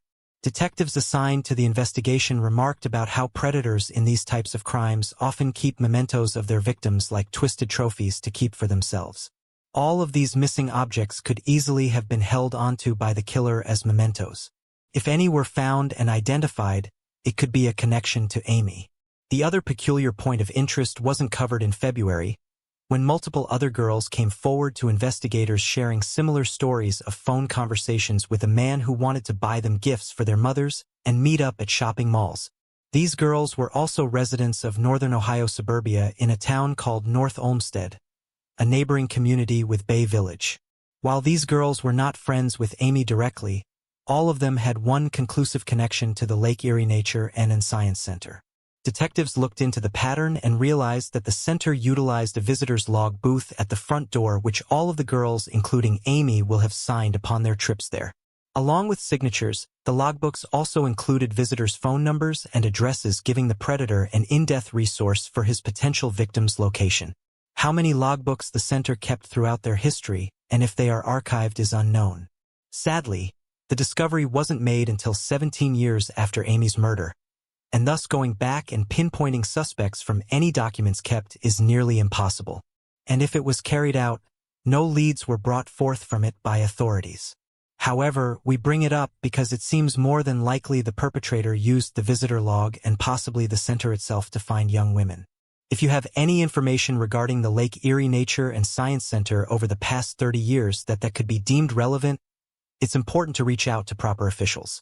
Or if you've heard of any similar instances of the phone calls being made in northern Ohio, it could lead to the best chance of finding the serial criminal. Now we turn to the theories surrounding Amy's murder. As with many missing and murdered children's cases, one of the oft-argued theories in the beginning of an investigation is the targeting of the parents and their potential involvement. Fortunately, in Amy's case, authorities were able to quickly rule out both Mark and Margaret Milhoich as suspects. They had both rock-solid alibis as they were both at work and around co-workers. Some conspiracy theorists have tried to reason the parents might hire someone or convince a man to kidnap their daughter. But the truth of the matter was that Amy's parents had nothing to gain from carrying out such a bizarre scheme. It is a desperate hypothesis based on grasping at straws and should be put to rest for good. However, many of the other early theories did revolve around friends and family members close to the Milojevic family. These were the people most likely to have the knowledge of Margaret's employment situation as well as Amy's after-school routine and the telephone number to her residence. They would know of Amy's deep-rooted connection with her mother and her absolute will to do anything to make her happy. A child's compassion is usually seen and taken advantage of by people close to them, not by strangers or bystanders out to commit random crimes. Sadly, any and all of the possible persons of interest closely connected to the Mihalevics were intensely vetted by both the local police and the FBI special agents, and none are currently considered prime suspects. But there were a few promising individuals discovered by investigators through the first few years after Amy's body was found. The first was a former stable hand at Holly Hills Farms where Amy would ride horses for recreation. His name was Sean Tabelian, who also went by Sean Dusky. Sean was kicked out of a previous labor position at a stables for tickling young girls, and he was accused of raping a 12-year-old girl in Washington state in 1983. And another person connected via Holly Hills Farms was Dr. Gregory Capella, whose daughter also rode horses alongside Amy. He faced accusations of writing love letters to a female minor asking to be her boyfriend and would sleep in the same room as young girls when taking the youth soccer teams on trips to Canada. Both of the Holly Hills Farms men profiled only had circumstantial suspicions at best and were never arrested. Another set of suspects would arise due to their involvement with Amy's memorial events held around Bay Village soon after she disappeared. The first was Robert Jones, who attended a memorial service and handed Margaret $1,000 in cash. He didn't know the Mokolovic family on a personal level, making the kind transaction a bit odd. When investigators looked into Robert's They discovered a pattern of strange behavior, such as his infamy around town for standing nude in front of the living room window as young girls walked by or simply staring at them as they ventured to school. He was also suspected of arson when the home he lived in burned down in 1989. But when the FBI obtained a search warrant to dig through his new home, nothing of note could be found. The other peculiar subjects targeted by police after Amy's memorial was an unnamed man featured in former FBI agent Robert Ressler's book, Whoever Fights Monsters. Ressler claimed the man went out of his way to volunteer in search efforts for Amy, handing out flyers and going door to door. The man also sent Margaret sympathy cards with hair pins attached telling Margaret that she and Amy would wear them when Amy was found. Thinking it to be a sign of involvement, Ressler and another FBI agent visited the man to thank him for his volunteer efforts before turning it into an interrogation. The man professed his innocence, but the police kept checking in on him. They found he had a history of mental and emotional issues and felt that they had found their man. Their gut reaction seemed to be validated when the man combined a lethal dosage of ethanol with his soda just weeks after Amy's body was found. After the man's suicide, Ressler and the FBI attempted to search his residence. But before they could act, the man's family had already cleaned and emptied the house, even donating his clothing to a Goodwill store. Years later, local police told investigators that the unidentified man in question had very little evidence linking him to Amy's case and was never seriously considered as a suspect. Despite having access to his belongings, no useful clues were found, and the man is no longer considered a prime suspect. In addition to this individual, there were a few other men in the Bay Village area who had disturbing histories involving minors and young girls, leading authorities to focus on them. One such person was Kenneth Robert Stanton, a serial molester who had moved to northern Ohio in 1989, just before Amy went missing. Stanton's modus operandi involved befriending young girls and learning when they would be home alone, gaining their trust before invading their homes. While police initially considered him a suspect because his behavior mirrored the potential actions of Amy's killer, there was no physical connection between him and her case. Another figure of interest was Dr. Frank Voken, a local Bay Village dentist known for making inappropriate advances toward female minors. Shortly after Amy's kidnapping, he moved out of the country, and those close to him reported that he had asked his family to send him updates on the fate of the missing girl. Despite these troubling behaviors, Vulcan's involvement remained speculative, and there was no concrete evidence linking him to Amy's disappearance either. What happened to Frank is unknown, but some say he had beaten his wife and fled to Costa Rica. One glaring problem with the investigation at large and a search for the perfect perpetrator is the fact that there are a disproportionate amount of registered sex offenders in the northern Ohio area, especially sprinkled around middle-class suburbs such as Bay Village and northern Olmsted. And if the list of known pedophiles and rapists is large, one can only imagine how big the list of unconfirmed and unknown criminals could be. Thus, the sheer number of names cycled through police reports and FBI investigations is too big to comprehend, let alone list with appropriate reason. If anything, this realization is all the more disturbing considering what happened to Amy may not be an isolated incident by a single serial predator with multiple victims, but rather a solo pedophile in the midst of countless others still out there carrying out their bidding in an uncontrolled circus of evil. Of all the men investigated, interviewed, and implicated in Amy's case, none stand out more than one suspicious figure researched by longtime journalist and expert on the case James Renner. In February, published an article for Clevescene.co titled, quote, "Person of Interest detailing the history and his personal search for a man by the name of Dean Runkle." Dean Runkle wasn't just a character of the northern Ohio suburbs with vague connections to the Millowich family or a semi-shady past. Rather, Dean was the first and most prolific suspect intersecting with all of the girls who received strange calls from an unidentified male, and that he had worked as a volunteer at the Lake Erie Nature and Science Center in 1989. But none of the former employees of the center had remembered his name until a man named Tom Paksinski called up Renner in February and told him his former 8th grade science teacher in 1991 named Dean Runkle would talk about the Lake Erie Science Center to his classes. This was the volunteer both Renner and the FBI wanted to investigate, and thus the profiling endeavor began. Dean Runkle was born in New London, Ohio on a farmhouse only a few miles away from where Amy's body would be found on the County Road 1181 45 years later. He lived a tumultuous early life dealing with an abusive father, and the tragic death of his 6-year-old twin sister in 1950. Nevertheless, he went on to develop a love for science and biology and studied education at Bowling Green State University, finding employment soon after graduation as a 7th-grade science instructor at Vermilion Junior High School in 1967, already earning awards for his work by the end of his 2nd year. And on the surface, these awards made sense. He was a colorful individual implementing film and photography with his students, yet this habit seemed to run deeper into his private life, as he would take the videos and photos of his students home to cut and develop the film in his own residence. When he wasn't teaching, Dean took time to play ragtime piano at venues around the country, including Disneyland. By the time he returned to teaching, Dean Runkle assembled a miniature conservatory in his classroom with various animals and creatures. This led him to involve his students even more outside of lectures, calling them his assistants and allowing them to spend time at his home after school and on weekends whilst tending to the animal equipment. All of that changed abruptly in 1987 when Dean quit his position citing health concerns yet never gave the same explanation to either parents or administrators. He moved back to New London and worked at a pet store delivering mice to nature centers around the area, including the Lake Erie Science Center. It didn't take long before Dean secured another teaching position at Nord Junior High School, where he built another miniature zoo students as his after-school assistants once more. He maintained this position until February 3rd when Dean quit out of the blue once again. This time Dean truly left without reason, forgoing a sabbatical, retirement, and his pension. Curious about Dean's personality and relationship with his students, Renner reached out to over 500 of his former middle schoolers, now adults in the real world.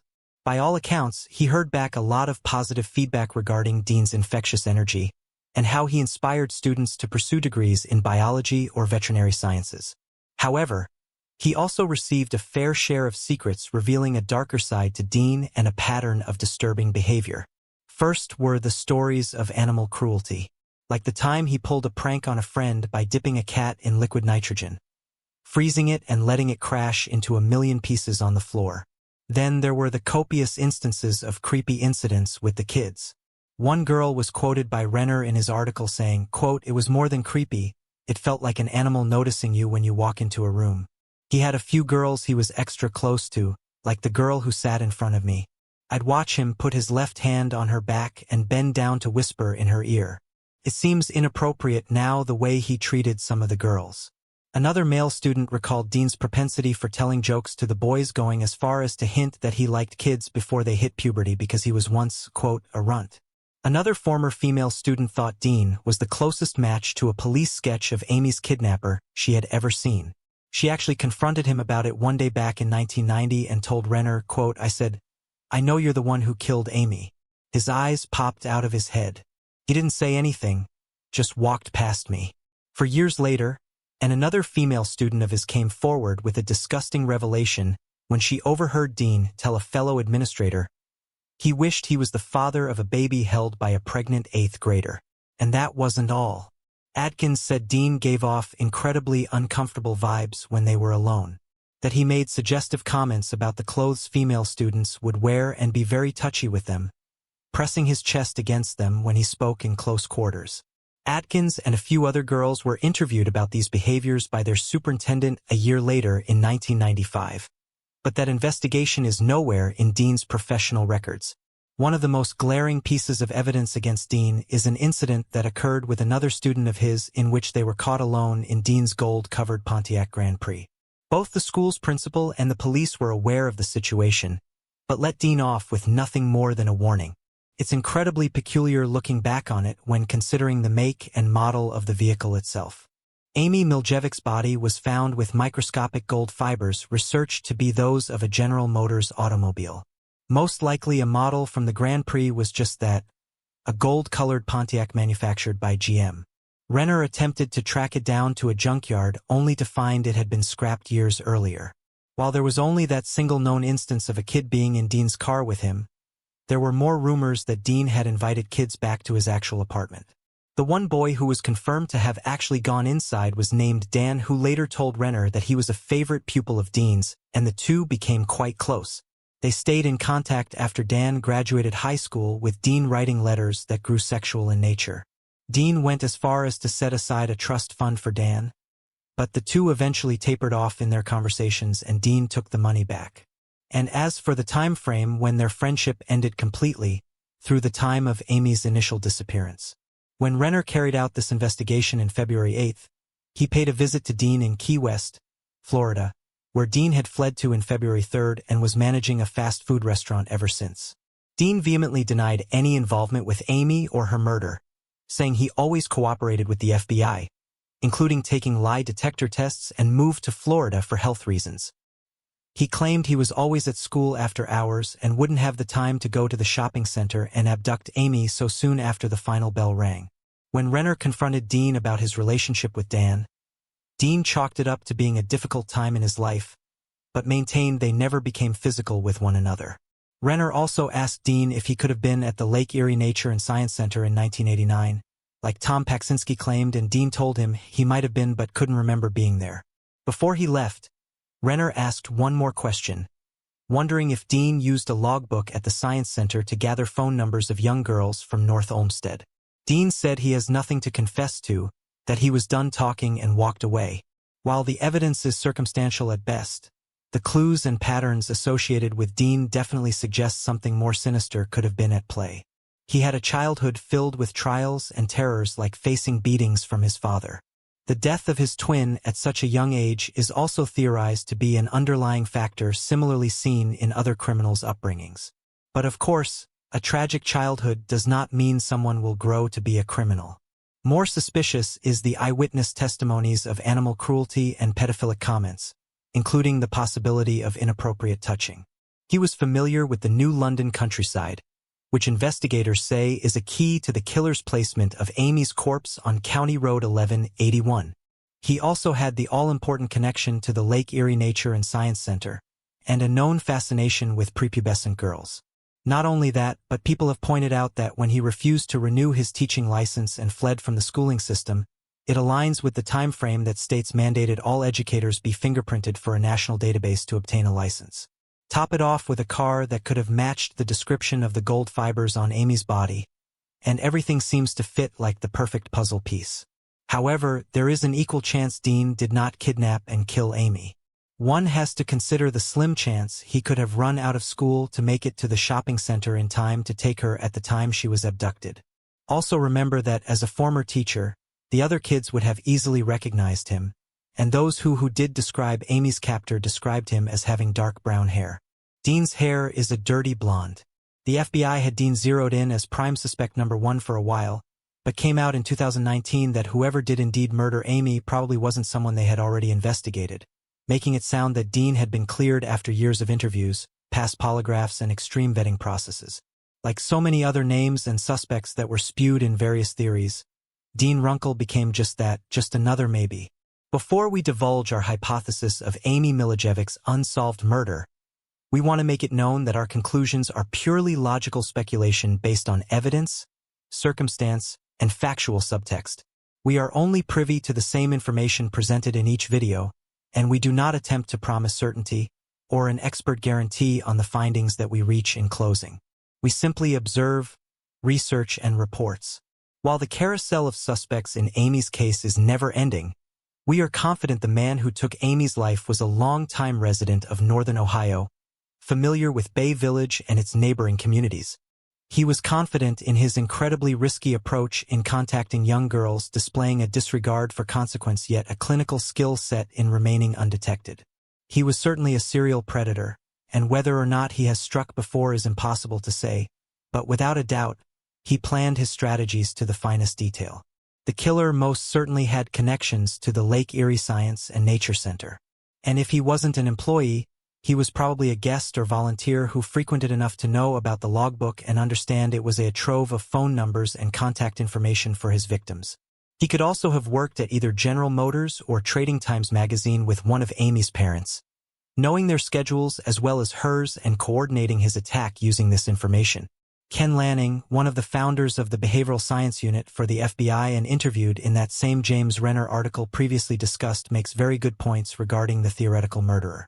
He talked about how most child molesters aren't actual killers, but rather influential figures who convince their victims to trust them. They only use violence as a last resort, say if the victim fights back or if the trust factor never leads to physical contact. Lenning continued to point out that serialized murdered children are often the result of strangers getting their hands tied behind their backs, for a perpetrator would be leaving too much of a trail to victimize someone close to them. Again, this is using the theory of a serial predator and not a one-off homicide. Amy's case fits Lanning's profile of a child molester attempting to seduce his targets, and her subsequent murder the effect of his ultimate failure to do so. Amy's nails were chipped when her corpse was found, signaling she fought her attacker until he gave up and took her life. So was Dean Runkle the man responsible? It's certainly possible, but so too are any of the other names the FBI listed in their investigation. The scariest part is that the killer could be someone nobody expected, someone who became so invisible, their face was never even considered. Not even the police sketches of the abductor give us a concrete answer, as law enforcement have said the drawing is a simple estimation and likely inaccurate. Ultimately, the path to a justified conclusion may lie in the eventual procurement of DNA evidence linked to a specific individual. Police did recover partial hairs that didn't belong to Amy or her family, and these have recently been submitted for DNA analysis. While it's uncertain whether a full DNA profile can be obtained without the root of the hair, the fact that such evidence is still being discovered 30 years later offers a glimmer of hope for further developments. In the end, we must remember Amy not for the tragic afternoon of October 27, 1989, but for the vibrant, joyful moments leading up to that day. Let us honor her infectious compassion and beautiful spirit, cherishing the memory of her delicate humanity. Think of Amy as the free-spirited, nature-loving young girl with infinite potential, a soul eager for adventure, a gifted mind, and someone who brought happiness to all who knew her. Remember her as the girl who loved horses and animals, offering comfort to living creatures around her. Rather than focusing on the sensationalized myths of the Bay Village boogeyman, what truly matters is preserving Amy Mihaljevich's memory, ensuring she is remembered with love and respect. And with unwavering hope, we hold out for the day when justice is finally served, bringing peace to Amy's family and honoring the life of a brilliant child who was taken far too soon. Christy Lynn Mullins. Christy Lynn Mullins was born on August 28, 1960, in Columbus, Ohio. She was part of a large family with 5 children and grew up in a quiet neighborhood, far from the noise of the city. During the summer of 1975, at the age of 14, Christy spent most of her time with her friends and sisters. Their favorite hangout spot was the pool at a nearby residential complex, especially on sweltering summer days. In addition to spending time with friends, Christy occasionally worked as a babysitter, caring for the children of people she knew. On August 22nd, one of them asked her to watch their child until late in the evening. The following day, Christy slept in until around noon and found herself wondering how to pass the time. With her birthday just 5 days away, she was filled with anticipation, making the hours seem to drag. The day was particularly scorching, with temperatures climbing to 93 degrees. Christy quickly decided that going to the pool would be the perfect way to pass the time and escape the heat. She took her younger sister, Kim, along, and the two headed to the residential complex. While Kim immediately jumped into the water, Christy chose to relax on a deck chair. Not long after, a friend approached her, and after a brief conversation, the two walked away together. Kim was surprised that her sister had left without saying anything but chose to stay at the pool rather than follow her. After some time, Kim returned home, only to find that Christy wasn't there. As the hours passed with no sign of her, she began to grow concerned. Determined to find her sister, Kim walked around the neighborhood searching for her. Along the way, she ran into a neighbor who mentioned that the police had discovered a girl's body a few miles away about an hour earlier, but they hadn't been able to identify her. Before I continue, I want to remind you that only a small percentage of people who watch my videos are actually subscribed. So if you enjoy my content, consider subscribing. It's free and you can always change your mind later. Now let's move on with the video. Panicked, Kim rushed home to inform her parents, who immediately contacted the police, explaining that their daughter was missing. The family was instructed to go to the morgue, where officers presented them with the body of the deceased girl. At first, Christie's parents struggled to recognize her due to the severe bruising on her face. However, her mother soon spotted a familiar birthmark on the girl's leg and realized, with heartbreaking certainty, that it was Christie. Once her identity was confirmed, the police shared the devastating details of what had happened.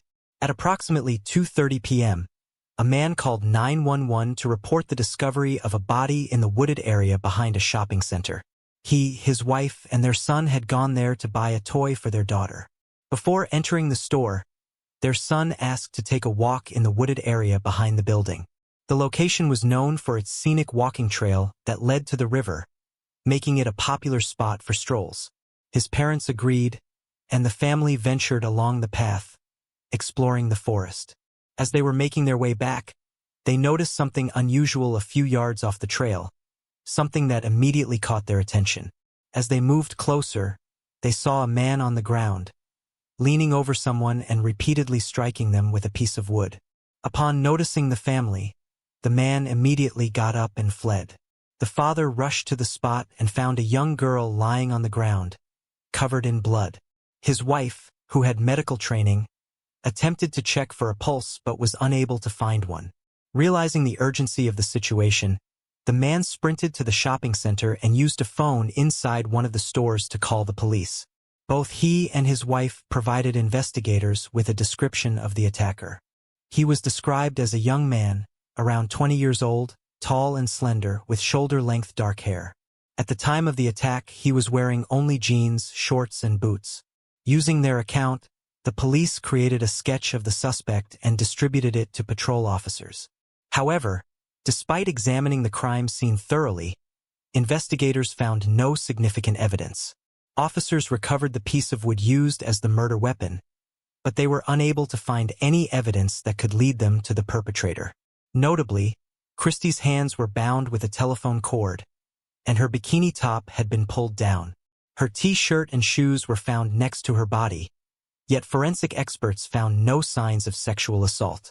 Investigators theorized that the attacker may have intended to assault her, but was interrupted and fled the scene. Despite the initial lack of leads, police soon had a direction to pursue. Christie's younger sister revealed that she had left the pool with a friend named Carol, prompting investigators to speak with her. Carol explained that earlier that day, she had received a phone call at home from an unknown man who claimed to be a DJ from a local radio station. He told her about an upcoming cheerleading competition in town, with the winners receiving free tickets to the state fair. According to him, the event was set to take place behind the shopping center at 1:45 p.m. The caller instructed Carol to wait at the entrance of the wooded trail, where someone would meet her and provide more details about the event. To the police, this story already seemed highly suspicious, but there were even more puzzling details. Carol explained that she originally planned to attend the event with her sister. However, on the way, they ran into Christie and her younger sister. After chatting briefly, Carol invited Christie to join her, leaving their sisters behind as they headed toward the shopping center. When the girls arrived at the entrance to the woods, they sat on a fence and waited, but no one ever showed up. After some time, Carol decided to go into the shopping center to check the time. She was only gone for a few minutes, but when she returned, Christie had vanished. Carol waited a little longer, but when no one appeared, she eventually left. Investigators could find no record of any cheerleading competition taking place in town. They speculated that the caller may have been the killer, attempting to lure Carol into the woods. Alternatively, it was possible that the call was an unrelated prank, and Christie's disappearance was a tragic coincidence. Regardless, authorities were unable to trace the call, making it impossible to determine the caller's identity. Investigators also noticed inconsistencies in Carol's account. She claimed that she ran into Christie and her sister while walking to the shopping center. However, Kim firmly maintained that they had been at the pool when Carol approached them there. But that wasn't the only suspicious detail. Later that evening, Christie's mother had a strange encounter with Carol, who lived just a short distance from their home.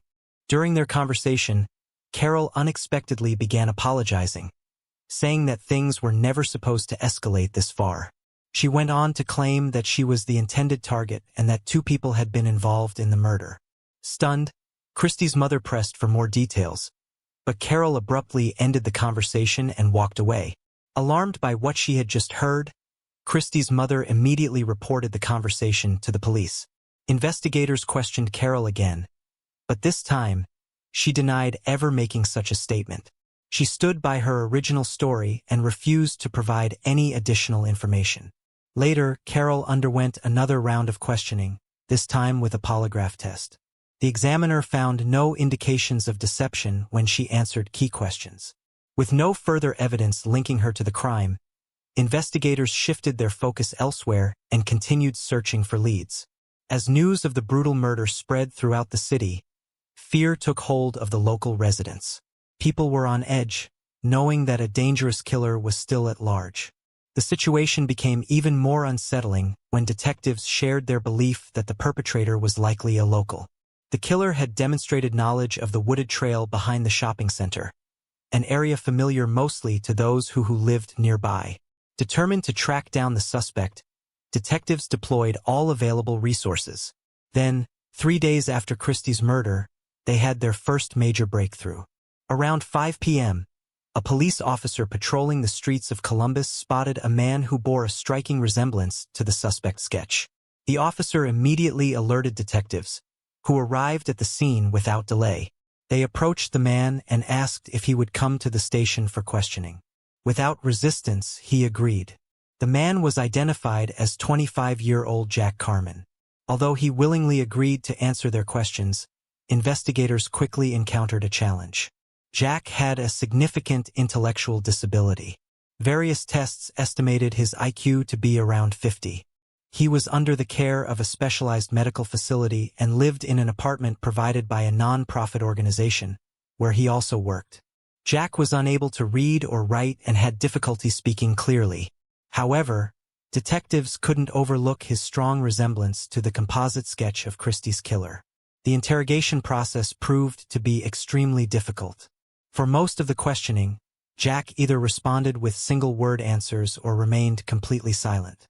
Investigators even began to question whether he fully understood the meaning of their questions. Despite these challenges, the interrogation continued for 6 hours. Progress was slow, but eventually, detectives began to gain some traction. By keeping their questions as simple and direct as possible, detectives eventually obtained a long-awaited confession from Jack. According to his account, he had left his apartment that day and taken a bus to the shopping center with the intention of buying new pants and a shirt. As he walked through the parking lot toward the entrance, he noticed Christie sitting on a fence near the start of the wooded trail. He claimed that he approached her, grabbed her, tied her hands, and dragged her into the woods, where he assaulted her. When Christie attempted to escape, Jack chased after her. He then picked up a piece of wood from the ground and struck her multiple times on the head before fleeing to the main road, where he caught a bus. The following day, police took him back to the crime scene, where he pointed out the exact location of the attack. He also provided details that only the perpetrator would know, including the fact that the wooden weapon had broken in half when he used it to strike the victim. To further verify his confession, detectives arranged a lineup, including Jack, and asked the witnesses who had discovered Christie to identify the man they had seen that day. Both pointed to Jack. He was charged with several offenses, including assault and murder. Despite the fact that experts didn't find any evidence of sexual assault, Jack confessed to it, so the prosecution decided not to exclude it. The prosecutors sought the death penalty, but Jack's lawyer, with his consent, struck a deal. Jack had to admit his guilt before the judge and receive a life sentence instead of execution. Given that thousands of people were closely following the case, events unfolded rapidly. On September 3rd, just 11 days after the murder, Jack was sentenced to life in prison. However, after the trial, doubts about his guilt began to surface. As more details about his confession and background were revealed in the media, many people started questioning whether he was truly responsible. Those who knew Jack personally found it hard to believe he could have committed such a violent act. According to them, he had never shown any signs of aggression. In fact, he was known to be passive, timid, and overly compliant. He had a history of agreeing to things just to appease others, even if they weren't true. For instance, while at a charity center, he once took the blame for breaking a boiler, even though someone else was responsible. Questions also arose about whether Jack had even been capable of confessing to the crime in the way detectives claimed. He could barely speak, yet the police claimed that he had told them about the crime in utmost detail. Those who knew Jack believed that the investigators had simply fed him all the necessary information. They just needed to ask leading questions that already contained facts about the case. For example, did he strike the victim with a piece of wood? And if Jack answered yes, the police could already use it as a confession. One woman who was involved in Jack's treatment added that under threat, he could confess to anything. It was enough for him to hear that he faced the electric chair and he would do whatever the detectives asked. But that's not all. Supporters of Jack's innocence found out that the police had brought him to the murder scene at the same time as the witnesses. The same married couple who later identified him among other people at the police station. So, they had already seen Jack and knew that he was a suspect. The police had claimed that the witnesses didn't cross paths with Jack, but no one believed it. There were many more facts that raised strong doubts about Jack's involvement. For example, the police couldn't find the bus driver or even a single who saw Jack on the way to the city center. According to his own confession, that's how he got home. But the most significant factor was the testimony of several people in the charity organization building where Jack lived and worked. They claimed to have seen him around 1:30 p.m. If he was indeed there, he had absolutely no chance of taking a bus to the shopping center on the outskirts of the city and committing the murder by 1:50 p.m. Even if he had left immediately after being seen by the witnesses, even Christie's parents started to doubt that he was the real killer. On September 9th, just 6 days after the verdict, around 70 people gathered in front of the city hall to draw attention to the case and demand a thorough investigation. Determined to seek justice, supporters formed a public committee advocating for Jack's case to be re-examined. This effort helped Jack secure a new lawyer, who quickly filed for a case review. Several months later, a judge ruled to revoke Jack's confession and ordered a new trial. Now, the prosecution had to build their case from the ground up, an extremely difficult task given the circumstances. While preparations for the retrial were underway, Christie's father, Norman Mills, launched his own investigation. From the very beginning, he doubted the detectives' work, believing they weren't doing enough to find his daughter's real killer. Unwilling to rely solely on law enforcement, he took matters into his own hands. Shortly after the murder, Norman and some neighbors went to the woods to inspect the area themselves. There, a pair of jean shorts and blood-stained men's underwear. Evidence that the police had initially overlooked.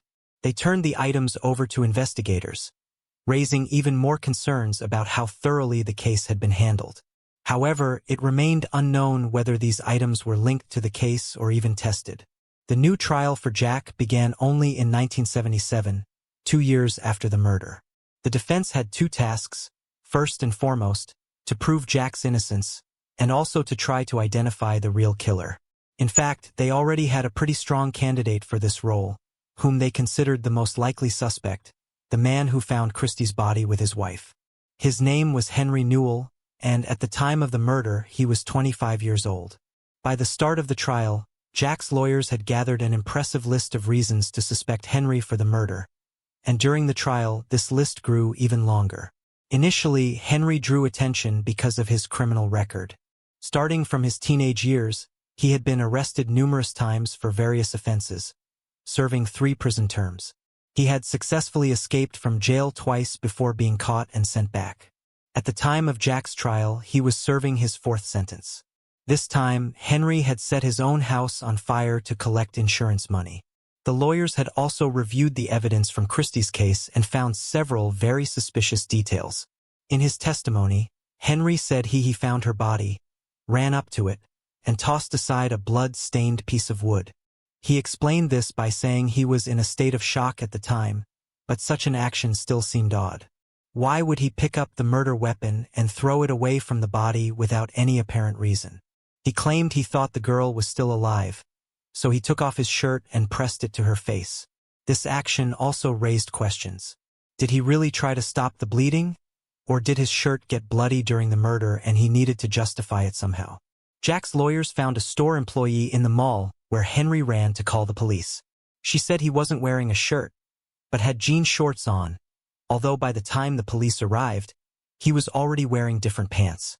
The employee also claimed Henry had a fresh spruce on his face, as if someone had hit him. When asked why she didn't immediately tell the police about this, she said no one simply asked her. The officers themselves should have noticed the spruce, but they ignored it. Back then, Henry also agreed to take a polygraph test, but he ended up vomiting right on the machine, so the police didn't arrange a new test. Another witness was Henry's neighbor. He said that on the night of the murder, he spoke with Henry and noticed many fresh scratches on his hands. The man also mentioned seeing a telephone cord in Henry's garage of the same color and shape as the one used to tie the victim's hands. But that's not all. The neighbor stated that Henry once told him a very strange story. He claimed to know Carol, Christie's 14-year-old friend, and that they used to swim naked together in the pool. Considering he was 25 at the time, this story shocked everyone's case. However, finding any direct evidence that this actually happened was simply impossible. Yet, it indicated that Henry was acquainted with Carol, who also had a direct connection to the case. His wife, Pam, also testified in court. She said everything had happened exactly as they told the police on the first day. They went to the mall and their son wanted to take a walk. They went to the woods and found the body. Pam added that up until that point, Henry had been at home and only stepped out for a few minutes to chase away the neighborhood kids who had started throwing firecrackers into their yard. Carol also testified. She stated that she had never met Henry. She was also asked about what she had meant when she told Mother that things shouldn't have escalated so far. But Carol once again claimed she didn't remember saying anything like that. Henry himself was also brought into the courtroom from prison. He repeated his story without any changes and insisted that he had nothing to do with the crime. One of the most significant moments of the trial was the display of the full recording of Jack's interrogation. After viewing it, it became apparent to everyone that Jack was simply coerced into confirming the detective's words that he had committed the murder. Jack barely spoke and apparently didn't fully understand what the police wanted from him. But that wasn't the most crucial moment of the trial. On the fifth day, another unexpected witness appeared, either anticipated by the prosecution nor Jack's lawyers. It was Bobby, Henry's stepson, and his testimony truly shocked everyone following the case. The boy revealed that on that day, Henry did indeed leave the house to chase away kids throwing firecrackers in their yard. However, he was gone for more than just a few minutes, as his mother had claimed, but for over half an hour. When Henry returned home, his shirt and sandals were missing, and he had scratches on his arms and face. Henry called Pam into another room, where they had a conversation. After that, they came out and told Bobby that they were all going to the shopping center. Upon arriving, the parents immediately led him to the trail behind the shopping center. The boy claimed that he hadn't asked to go there for a walk, as his parents had initially stated. They entered the woods and almost immediately found Henry's sandals, one of which was torn. A little further, they saw Christie's body, and his mother instructed Bobby never to tell anyone about what he saw. The boy added that he only decided to tell the truth after having a conversation with his biological father, who had convinced him to do the right thing. His grandmother also testified in court and recounted one strange episode involving Henry. She, along with him and Pam, attended Christie's farewell ceremony. On the way back, the woman said what a tragedy it was, and Henry suddenly replied, "It will teach her to keep her mouth shut." Another witness was Henry's friend. He said that Henry once confessed to him that he killed Christie. He added that the killing was accidental, not planned. In the end, this trial left practically no doubt that Jack had no involvement in the crime, and eventually, all charges against him were dropped. But here's where it gets interesting. Despite the overwhelming evidence pointing to Henry's involvement, the prosecutor stated that he had no intention of pursuing it. He pointed out that the police either failed to notice or ignored a vast amount of clues and evidence available to them from day one. His response sparked a wave of public outrage. It reached such heights that 2 days later, the prosecutor had to backtrack and agree to reopen the investigation into Christie's case. But here was a serious problem.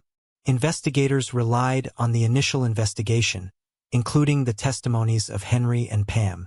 In other words, the police still operated under the assumption that the couple stumbled upon Christie's body in the woods, with a long-haired, shirtless man looming over her. For this reason, investigators stated that they would be looking for new suspects resembling Jack.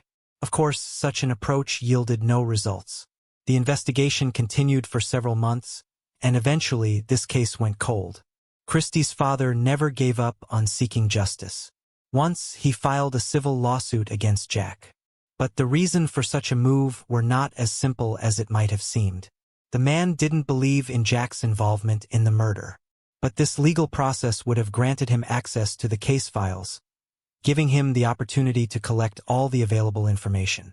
Unfortunately, this also yielded no results. In February 2006, Christie's father passed away from cancer, never having closure in the case. For a long time, there was no progress in the investigation of Christie's murder until February 2013, when former attorney John Aller took an interest in the case.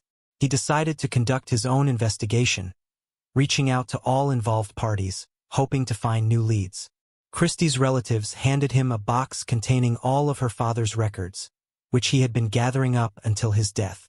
Aller went through them all, spoke to dozens of people, and it became evident to him that the culprit behind this murder was none other than Henry.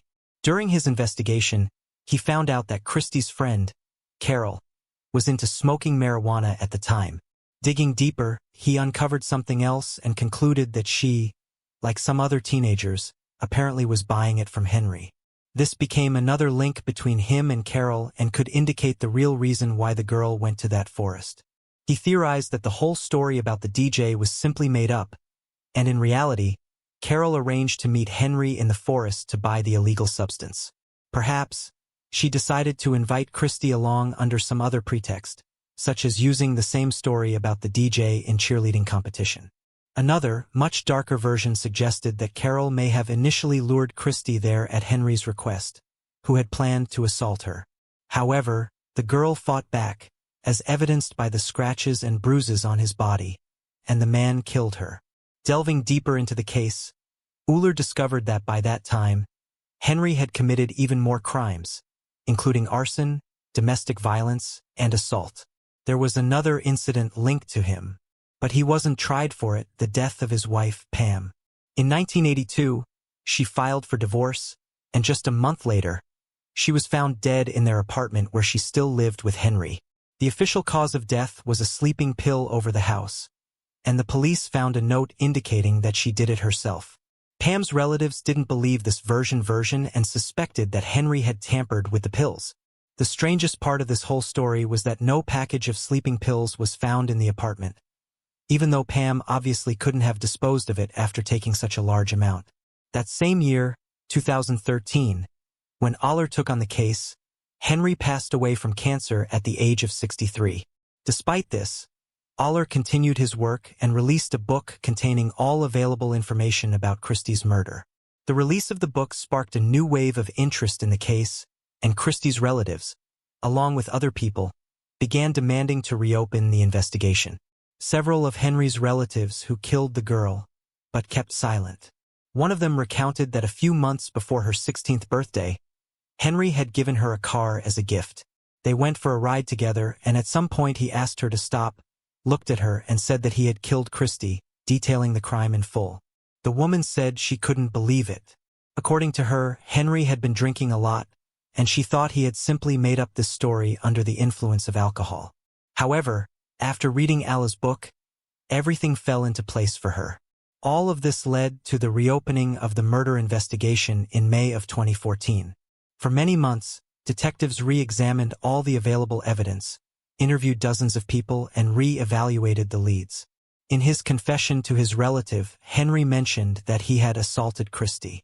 At the time of the original investigation, medical experts found no evidence of sexual assault. However, with advancements in forensic technology, Christie's clothing was re-examined decades later, revealing traces of semen. Unfortunately, the sample was too small for DNA analysis, preventing investigators from definitively identifying the perpetrator. The case remained open until late 2015, when detectives held a press conference. 40 years after Christie's murder, they publicly announced that they were certain Henry was responsible. However, since Henry had passed away, they could not prosecute him, and the case was officially declared solved and closed. Without a confession from Henry, investigators could never be completely certain about every detail of what happened that day. However, based on their findings, they pieced together a likely scenario. They suspected that Henry had gone to the wooded trail behind the shopping center that day, possibly to meet Carol for a drug deal. While they couldn't confirm Carol's involvement, the theory suggested that her presence may have played a role in Christie's tragic fate. Once Henry spotted Christie alone, he allegedly decided to attack her.